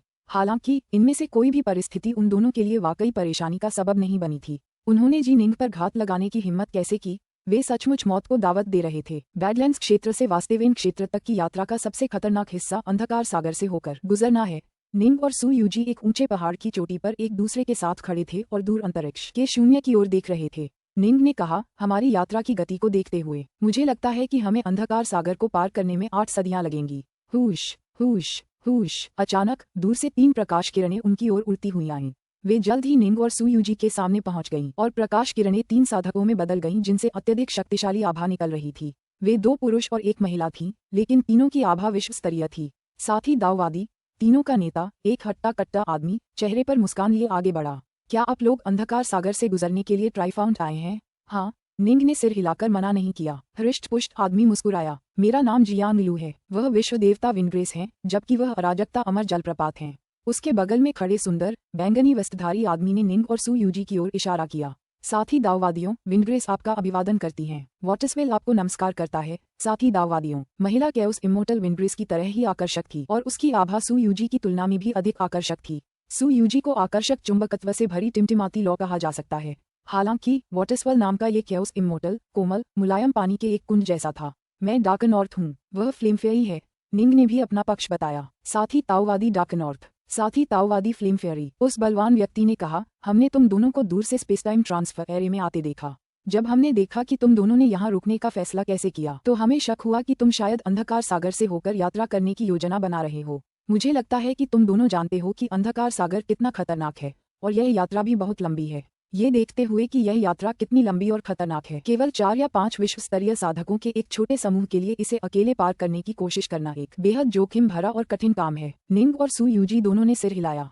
ये सच था। यह वाकई बहुत खतरनाक होगा। बैडलैंड्स क्षेत्र से वास्तेवेन क्षेत्र तक के रास्ते में कई खतरे थे, लेकिन अंधेरे का सागर उन सब में सबसे खतरनाक जगह थी। जी निंग जैसा ताकतवर इंसान भी इस जगह को सफलतापूर्वक पार करने का 100% भरोसा करने की हिम्मत नहीं कर सकता था। इसीलिए हम में से जो लोग अंधकार सागर पार करना चाहते हैं वे आमतौर पर आगे बढ़ने से पहले एक समूह में शामिल हो जाते हैं।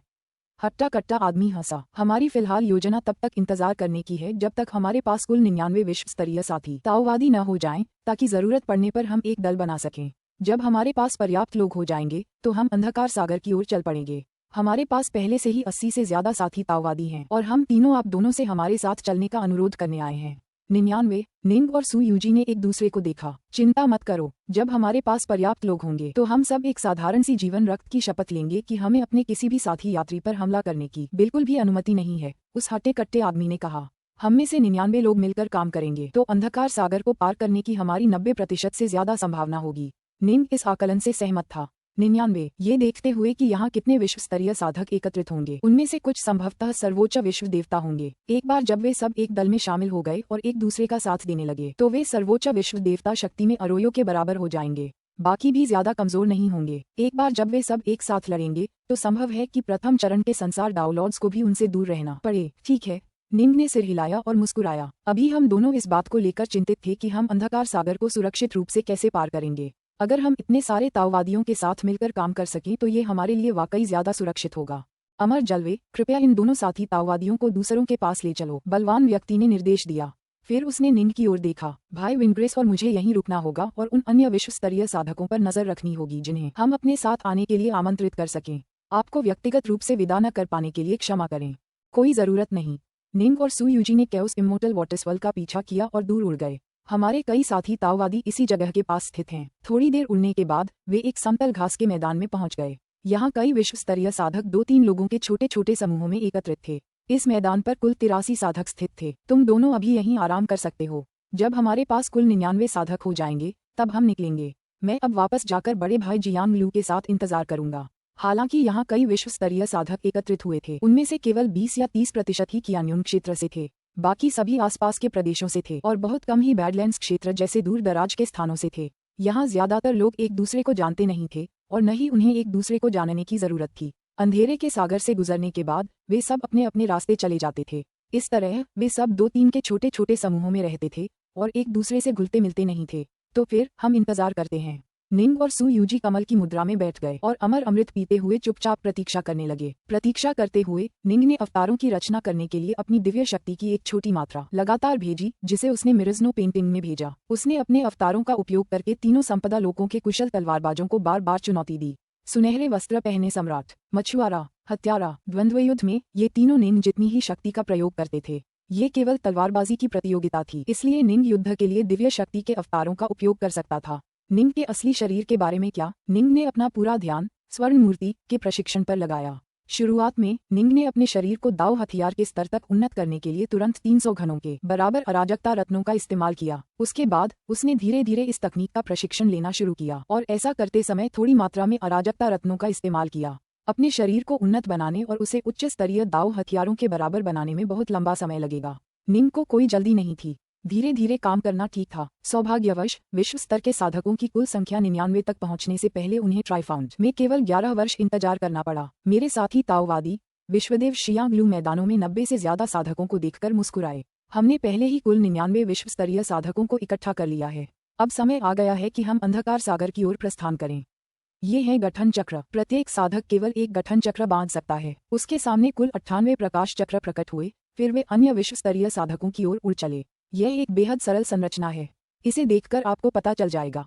विश्वदेव जियांग लू मुस्कुराए। निंग ने एक संरचना चक्र स्वीकार कर लिया। उसमें अपनी शक्ति प्रवाहित करने के बाद उसे तुरंत समझ आ गया कि यह वास्तव में एक बहुत ही सरल संरचना है। इसने साधकों की समस्त ऊर्जा को एक पिंड में विलीन कर दिया, जिससे सभी साधक एक दूसरे को सुदृढ़ और सहायक बना रहे थे।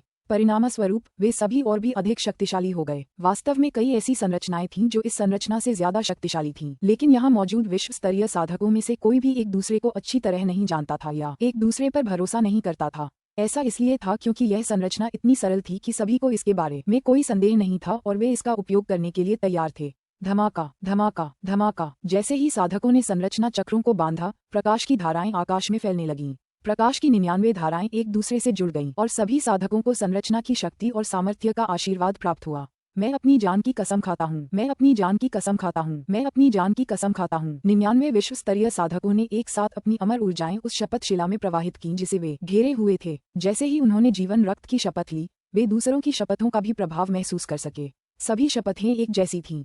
जब तक वे अंधकार सागर में थे, उन्हें अपने साथियों पर हमला करने की बिल्कुल भी अनुमति नहीं थी। अगर शपथ का उल्लंघन होता तो हमलावर पक्ष को जवाबी कार्रवाई करने की भी जरूरत नहीं होती। जीवनदायी शपथ ही यह सुनिश्चित करती कि उल्लंघनकर्ता की आत्मा नष्ट हो जाए। शपथ लेने के बाद सभी साधक एक दूसरे के प्रति काफी दोस्ताना हो गए। अब उनके बीच कम से कम विश्वास का भाव तो था। मेरा नाम पॉइजन फेदर है। मेरा यह उड़ने वाला जहाज एक उच्च स्तरीय दाव खजाना है जो लंबी दूरी की उड़ान के लिए विशेष रूप से डिजाइन किया गया है। यह अंधकार सागर को पार करने के लिए बिल्कुल उपयुक्त होना चाहिए। एक गंजा चांदी जैसी आंखों वाला आदमी अचानक बोला, हम इस पर साथ सवार हो सकते हैं। अगर किसी के पास इससे बेहतर उड़ने वाला खजाना है तो हम उसका इस्तेमाल कर सकते हैं। 1 पॉइजन फेदर का नाम असल में उड़ता हुआ झेन है। और झेन एक चीनी पौराणिक जानवर है जिसे अक्सर पॉइजन फेदर पक्षी कहा जाता है और इसकी वजहें भी स्पष्ट हैं। जल्द ही सभी साधकों ने अंधकार सागर से होकर अपनी यात्रा के लिए दाऊवादी पॉइजन फेदर के जहाज का उपयोग करने का निर्णय लिया। चलो बाहर चलें। 99 साधक जहाज पर सवार हो गए और ट्राइफाउंड से प्रस्थान करते हुए संरचना को सक्रिय रखते हुए अंधकार सागर की ओर चल पड़े। पुस्तक 26 अध्याय 20 अंधकार सागर। उड़ने वाला जहाज 3000 मीटर लंबा, पूरी तरह काला और बुनकर के शटल जैसा आकार का था। वह अंतरिक्ष के अंधेरे शून्य से गुजरते हुए उनके सामने फैले विशाल समुद्र की ओर लगातार आगे बढ़ रहा था। अगर जी निंग वास्टहेवन पैलेस पहुंचना चाहता था तो उसे अंधकार सागर से होकर गुजरना ही था। अगर वह उसके चारों ओर जाता तो उसे एक अविश्वसनीय रूप से लंबा चक्कर लगाना पड़ता। और तो और डाउलॉर्ड सोलिस्की ने निंग को जो नक्शा दिया था उसमें ऐसे किसी भी चक्कर का विवरण तक नहीं था, बल्कि उसे सीधे समुद्र के रास्ते जाने को कहा गया था। ऐसा इसलिए था क्योंकि यही सबसे सुरक्षित विकल्प था। बाकी विकल्प तो और भी खतरनाक थे। हालांकि तुलनात्मक रूप से यह ज्यादा सुरक्षित था, फिर भी विश्व स्तरीय साधकों के लिए यह एक खतरनाक यात्रा थी। अगर वे सावधान न रहे तो इस जगह पर उनकी आसानी से मौत हो सकती थी। यही एक कारण था कि बहुत कम विश्व स्तरीय साधक इतनी लंबी यात्राएं करते थे। जब निंग बैडलैंड्स क्षेत्र में था तो उसने फॉक्सटोन के स्टारलॉर्ड से वास्टहेवन महल के स्थान के बारे में पूछताछ की थी, लेकिन न तो स्टारलॉर्ड और न ही उसके अधीनस्थों को इसके बारे में पता था। ऐसा इसलिए था क्योंकि दोनों क्षेत्रों के बीच की दूरी बहुत ज्यादा थी। यहाँ तक कि बैडलैंड्स क्षेत्र के सबसे शक्तिशाली संगठन बैडलैंड्स कोर्ट में भी केवल कुछ ही साधक थे जो वास्टहेवन महल के बारे में जानते थे। हम जल्द ही अंधेरे के सागर तक पहुंच जाएंगे, निंग ने मन ही मन कहा। मेरी सलाह है कि तुम अभी गोलेम में घुस जाओ। मेरी तरफ से ज्यादा दूर मत भटकना। मुझे अपनी सीमाएं पता है गुरु। सु यूजी काफी उत्साहित थी। अंधकार का पौराणिक सागर, असल में मैंने इसके बारे में पहले कभी सुना भी नहीं था।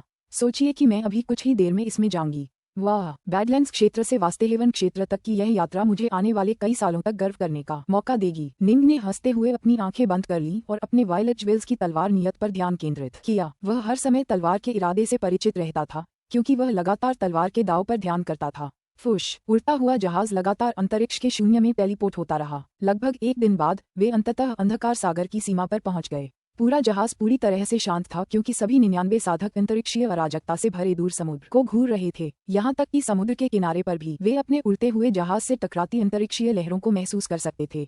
सब लोग विश्वदेव जियांगलू बोले। अन्य साधकों ने अपनी निगाहें समुद्र से हटाकर उनकी ओर घुमा लीं। साथ ही ताओवादी पॉइजन फेदर के अनुसार हालांकि यह जहाज तेज है, फिर भी इसे अंधकार सागर को पार करने में 600 साल से ज्यादा लगेंगे। इन 600 सालों के दौरान हम लगातार खतरे की स्थिति में रहेंगे। इसलिए अगर कुछ भी होता है तो मैं हमारे बीच के ज्यादा शक्तिशाली विशेषज्ञों से अनुरोध करूंगा कि वे पीछे हटें। कृपया हमारे कमजोर साथी ताओवादियों की मदद करें। हम में से किसी एक के मरते ही ये संरचना भी नाटकीय रूप से कमजोर हो जाएगी। हम में से जितने ज्यादा लोग मरेंगे ये संरचना उतनी ही कमजोर होगी, जिससे हमारे लिए अंधकार सागर को सुरक्षित रूप से पार करना और भी मुश्किल हो जाएगा। विश्व देवता शियांगलू ने कहा सहज रूप में। चूंकि हम सभी एक ही जहाज पर सवार हैं, इसलिए हमें एक दूसरे का समर्थन और मदद करनी चाहिए। साथ ही दाऊवादियों, मुझे आशा है कि हम सभी इस अंधकार सागर से सुरक्षित रूप से पार पाने में सक्षम होंगे। जहाज पर सवार सभी साधक काफी घबराए हुए थे। आखिरकार यह अंधकार का सागर था। बहुत कम या कोई भी अकेले इस जगह को पार करने की हिम्मत नहीं करेगा। जहाँ तक निंग की बात है, वह अपने छोटे से कोने से काफी शांति से देख रहा था। उसकी मूल योजना सु यूजी के साथ अंधकार सागर में उतरने की थी, लेकिन यह वाकई काफी खतरनाक होता।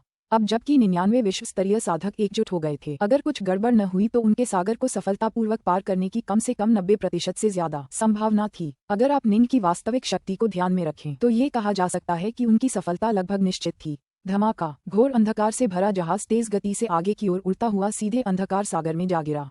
आगे बढ़ते हुए उसकी गति लगातार बढ़ती गई, तेजी से स्वर्गीय दास की सीमाओं को तोड़ते हुए और तेजी से बढ़ती गई। जल्द ही उसकी गति प्रकाश की गति से लगभग दोगुनी हो गई। यही जहाज की सीमा थी और वह इसी गति से आगे बढ़ने लगा। फुफ फुफ फुफ, विकृत अराजकता और अंतरिक्ष की अंधेरी अशांत लहरें बार बार जहाज के किनारों से टकरा रही थीं। 99 साधक अपने आसपास के वातावरण को गौर से देख रहे थे। यहाँ तक कि निंग ने भी अपनी पीठ पर रखे म्यान से वायलेट ज्वेल निकालने का फैसला किया। कितना घबराहट भरा एहसास है। सु यूजी ने भी अपने आसपास के माहौल को घूरा। उपस्थित विश्व देवता और अराजकता अमर, सभी असाधारण दृष्टि वाले असाधारण व्यक्ति थे। उदाहरण के लिए जी निंग को ही लीजिए। जब वह केवल अपनी आंखों पर निर्भर था, तब भी उसकी वर्तमान दृश्य तीक्ष्णता उस स्तर से कहीं बेहतर थी जो उस समय थी जब वह एक स्वर्गिक देवता था और मशाल ड्रैगन की आंख का उपयोग करता था। इतनी चिंता करने की जरूरत नहीं है सबको। मैं पहले भी अंधेरे के सागर से गुजर चुका हूँ। निंग के बगल में बैठा एक मोटा चेहरा और गोल मटोल कानों वाला युवक हंसी से लोटपोट हो गया। अंधेरे के सागर में सबसे खतरनाक जीव ओडबेट्स हैं, लेकिन वे अंधेरे के सागर की गहराई में समूहों में रहते हैं। मेरे पिछले अनुभव के आधार पर हम आमतौर पर हर 4 या 5 दिन में सिर्फ एक बार ही हमले का शिकार होते हैं। ये अचानक एक कान फाड़ देने वाली चीख गूंजी। एक अजीब सा जानवर जिसका रंग बिल्कुल काला था और जिसके चमगादड़ जैसे पंख थे, अचानक कहीं से अंतरिक्षीय तरंगों से प्रकट हुआ। उसने अपने भयंकर पंजे लहराते हुए सीधे जहाज पर बैठे एक किसान की ओर झपट्टा मारा। सौभाग्य से वह किसान सतर्क निगरानी कर रहा था और उसने तुरंत अपने विशाल महाकुल्हाड़ी से वार किया। उसके प्रहार की शक्ति से उसके आसपास का स्थान जम गया और लगभग ठोस हो गया। मारना मारना। इसके बाद अंतरिक्षीय तरंगों से एक विचित्र प्राणी उभरने लगा जिसके पंख चमगादड़ जैसे थे, अविश्वसनीय रूप से तीक्ष्ण भाले जैसी पूंछ थी तथा भयंकर पंजे थे। अजीब। निंग वायलट ज्वेल को संभाल रही थी, जबकि सू यूजी पहले ही अपने गोलेम में प्रवेश कर चुकी थी। वह उसे नियंत्रित करने में सक्षम थी, साथ ही अपने आसपास मौजूद ब्लेड जैसे जादुई खजानों को भी नियंत्रित कर रही थी। मार मार। ओडबेट में से एक जहाज पर चढ़ा और सीधे निंग की ओर झपटा। निंग ने वायलट ज्वेल से वार किया, जिससे तलवार की एक चमकदार किरण ओडबेट की गर्दन पर जा गिरी। हालांकि ओडबेट ने अपने बाएं पंजे से वार को खूबसूरती से टाल दिया। क्लैंक। जब तलवार पंजे से टकराई तो खंखने की आवाज सुनाई दी। अंधकार सागर से संबंधित तारा मानचित्र अभिलेखों के अनुसार जो मैंने पढ़े हैं, इन ओडबेट जीवों की पूंछ और पंजे अविश्वसनीय रूप से मजबूत होते हैं, जो उनके शरीर के सबसे कठोर अंग होते हैं और दाव हथियारों के बराबर होते हैं। ऐसा लगता है कि यह वास्तव में ऐसा ही है। फिर भी निंग ने अपनी तलवार की रोशनी को आराम से, शालीनता से घुमाया। वार। ओडबेट जैसा मूक प्राणी निंग की अद्भुत तलवारबाजी से कैसे बच सकता था? तलवार ने ओडबेट की गर्दन को सीधा चीर दिया और उसका सिर उसके बाकी शरीर से अलग कर दिया। कुछ ही क्षणों बाद ओडबेट का शरीर पूरी तरह से टूटने लगा और पीछे कुछ भी नहीं बचा। अजीबोगरीब। वे अनोखे जीव थे जो अंधकार सागर के अनोखे वातावरण में बने थे। उनकी बुद्धि का स्तर बेहद कम था और वे आमतौर पर बहुत कम समय तक ही जीवित रहते थे। हालांकि उनके पास विश्व स्तरीय शक्ति थी, फिर भी वे 3 शताब्दियों से भी कम समय तक जीवित रहे। 3 शताब्दियों के बीत जाने के बाद उनके शरीर स्वाभाविक रूप से विघटित हो जाते और पीछे कुछ भी नहीं छोड़ते। उनके लंबे समय तक जीवित रहने का एकमात्र तरीका एक मौलिक विकास से गुजरना था। ये कहा जा सकता है कि ओडबेट्स के 3 स्तर थे: काले ओडबेट्स, चांदी के ओडबेट्स और सुनहरे ओडबेट्स। काले ओडबेट्स केवल 3 शताब्दियों से भी कम समय तक जीवित रहे। चांदी के ओडबेट्स एक अराजकता चक्र से भी कम समय तक जीवित रहे, लेकिन सुनहरे ओडबेट्स हमेशा जीवित रह सकते थे। हालांकि सुनहरे ओडबेट के शरीर का हर हिस्सा एक अनमोल खजाना था। आमतौर पर जब संसार डाउनलॉर्ड्स उनसे मिलते तो वे तुरंत उन्हें मार डालते और लाश ले जाते। इस तरह अंधकार सागर में सुनहरे ओडबेट बहुत कम थे। मारना स्लैश टकराना। जादुई खजाने हर जगह उड़ रहे थे, साथ ही तलवार की रोशनी, कृपाण की रोशनी और दिव्य क्षमताएं भी। उड़ते हुए जहाज पर सवार सभी साधकों ने अपनी उपलब्ध विभिन्न तकनीकों का इस्तेमाल करके उन सभी ओडबेट्स का तुरंत सफाया कर दिया जो उनके जहाज पर आक्रमण करने की हिम्मत करते थे। कुछ देर तक लड़ने के बाद बचे हुए सभी ओडबेट्स पीछे हट गए। इस लड़ाई में सैकड़ों ओडबेट्स ने भाग लिया था। सभी काले रंग के थे और काफी कमजोर थे। यह निश्चित रूप से आसान था। हमने उन्हें बहुत आसानी से हरा दिया। मुझे लड़ने का भी मौका नहीं मिला। पहले घबराए हुए सभी साधकों ने एक दूसरे की ओर देखा। कई साधक अब पहले से कहीं ज्यादा शांत थे। इस बार हम भाग्यशाली रहे। हमारा सामना सिर्फ काले ओडबेट्स से हुआ। अगर कोई चांदी का ओडबेट्स आ जाता तो हालात और भी मुश्किल हो जाते। मैंने सुना है कि चांदी के ओडबेट्स की शक्ति लगभग दिव्य विश्व देवताओं के बराबर होती है। गोल मटोल चेहरे वाला युवक हंसा। पुराने भाई नाइन हॉट्स, क्या तुम अपनी बकबक बंद कर सकते हो? मैं उन चांदी के ओडबेट्स में से किसी से नहीं टकराना चाहता। उसके बगल में एक बूढ़ा आदमी, जिसका चेहरा सूखे पेड़ की मुरझाई हुई छाल जैसा लग रहा था, बेबसी से अपना सिर हिला रहा था। चांदी के ओडबेट्स कुछ भी नहीं है। मैंने जो किंवदंतियां सुनी हैं, उनके अनुसार सोने के ओडबेट्स भी होते हैं। गोल मटोल चेहरे वाले युवक ने कहा। समय धीरे धीरे बीतता गया। ये बिल्कुल वैसा ही था जैसा विश्व देवता नाइन हॉट्स ने कहा था। हर 4-5 दिन में उन पर हमला होता था। हर बार काले ओडबेट्स के बीच एक चांदी का ओडबेट्स प्रकट होता था। उड़ते हुए जहाज पर सवार 99 साधकों में से कोई भी कमजोर नहीं था। ज्यादातर विश्व स्तरीय साधक थे और कम से कम 3 सर्वोच्च विश्व स्तरीय साधक भी थे। यह उनकी अब तक प्रदर्शित शक्ति पर आधारित था। एक सर्वोच्च विश्व स्तरीय साधक जो संरचना की शक्ति द्वारा समर्थित हो, चांदी के ओडबेट्स में से एक के खिलाफ मुकाबला करने के लिए पर्याप्त था। सचमुच संख्या में ही ताकत होती है। निंग उड़ते हुए जहाज के अपने कोने में आराम करता रहा। अब तक उसने किसी भी दिव्य शक्ति का इस्तेमाल नहीं किया था। नीले फूलों वाली धुंध की ऊर्जा का तो बिल्कुल भी नहीं। 99 विश्व स्तरीय साधकों ने एक साथ मिलकर एक शक्तिशाली सेना बनाई। निंग को ज्यादा जोर लगाने की जरूरत नहीं पड़ी। वे ओडबेट्स के बार बार के हमलों को आसानी से हरा पाए। अंधकार सागर में प्रवेश के बाद 311 वर्ष बीत गए। उड़ता हुआ जहाज अराजक लहरों के बीच आगे बढ़ता रहा। आओ भाई डार्क नॉर्थ, हमारे साथ पियो। भाई पॉइजन फेदर, परी यून। जहाज हंसी की आवाज से भर गया था। सब लोग शराब पी रहे थे और बातें कर रहे थे, लेकिन वे किसी भी वक्त युद्ध के लिए तैयार थे। पिछली 3 सदियों से वे हर कुछ दिनों में युद्ध करने के आदी हो चुके थे। सभी लड़ाइयां काफी आसान थीं। जहाज पर मौजूद ज्यादातर विश्व स्तरीय साधकों को, जिनमें निंग भी शामिल था, अभी अपनी असली ताकत दिखाने के लिए मजबूर नहीं किया गया था। उनसे लगभग 10 खरब किलोमीटर दूर एक अस्त व्यस्त अंतरिक्ष क्षेत्र में काले ओडबेट्स और कुछ चांदी के ओडबेट्स का एक अविश्वसनीय रूप से घना समूह एक पूरी तरह से सुनहरे ओडबेट्स का अनुरक्षण कर रहा था। सुनहरे ओडबेट्स ने अपने सुनहरे पंख थोड़े से फैलाए थे और उनकी बुद्धिमान आंखें दूर उड़ते हुए जहाज को घूर रही थीं।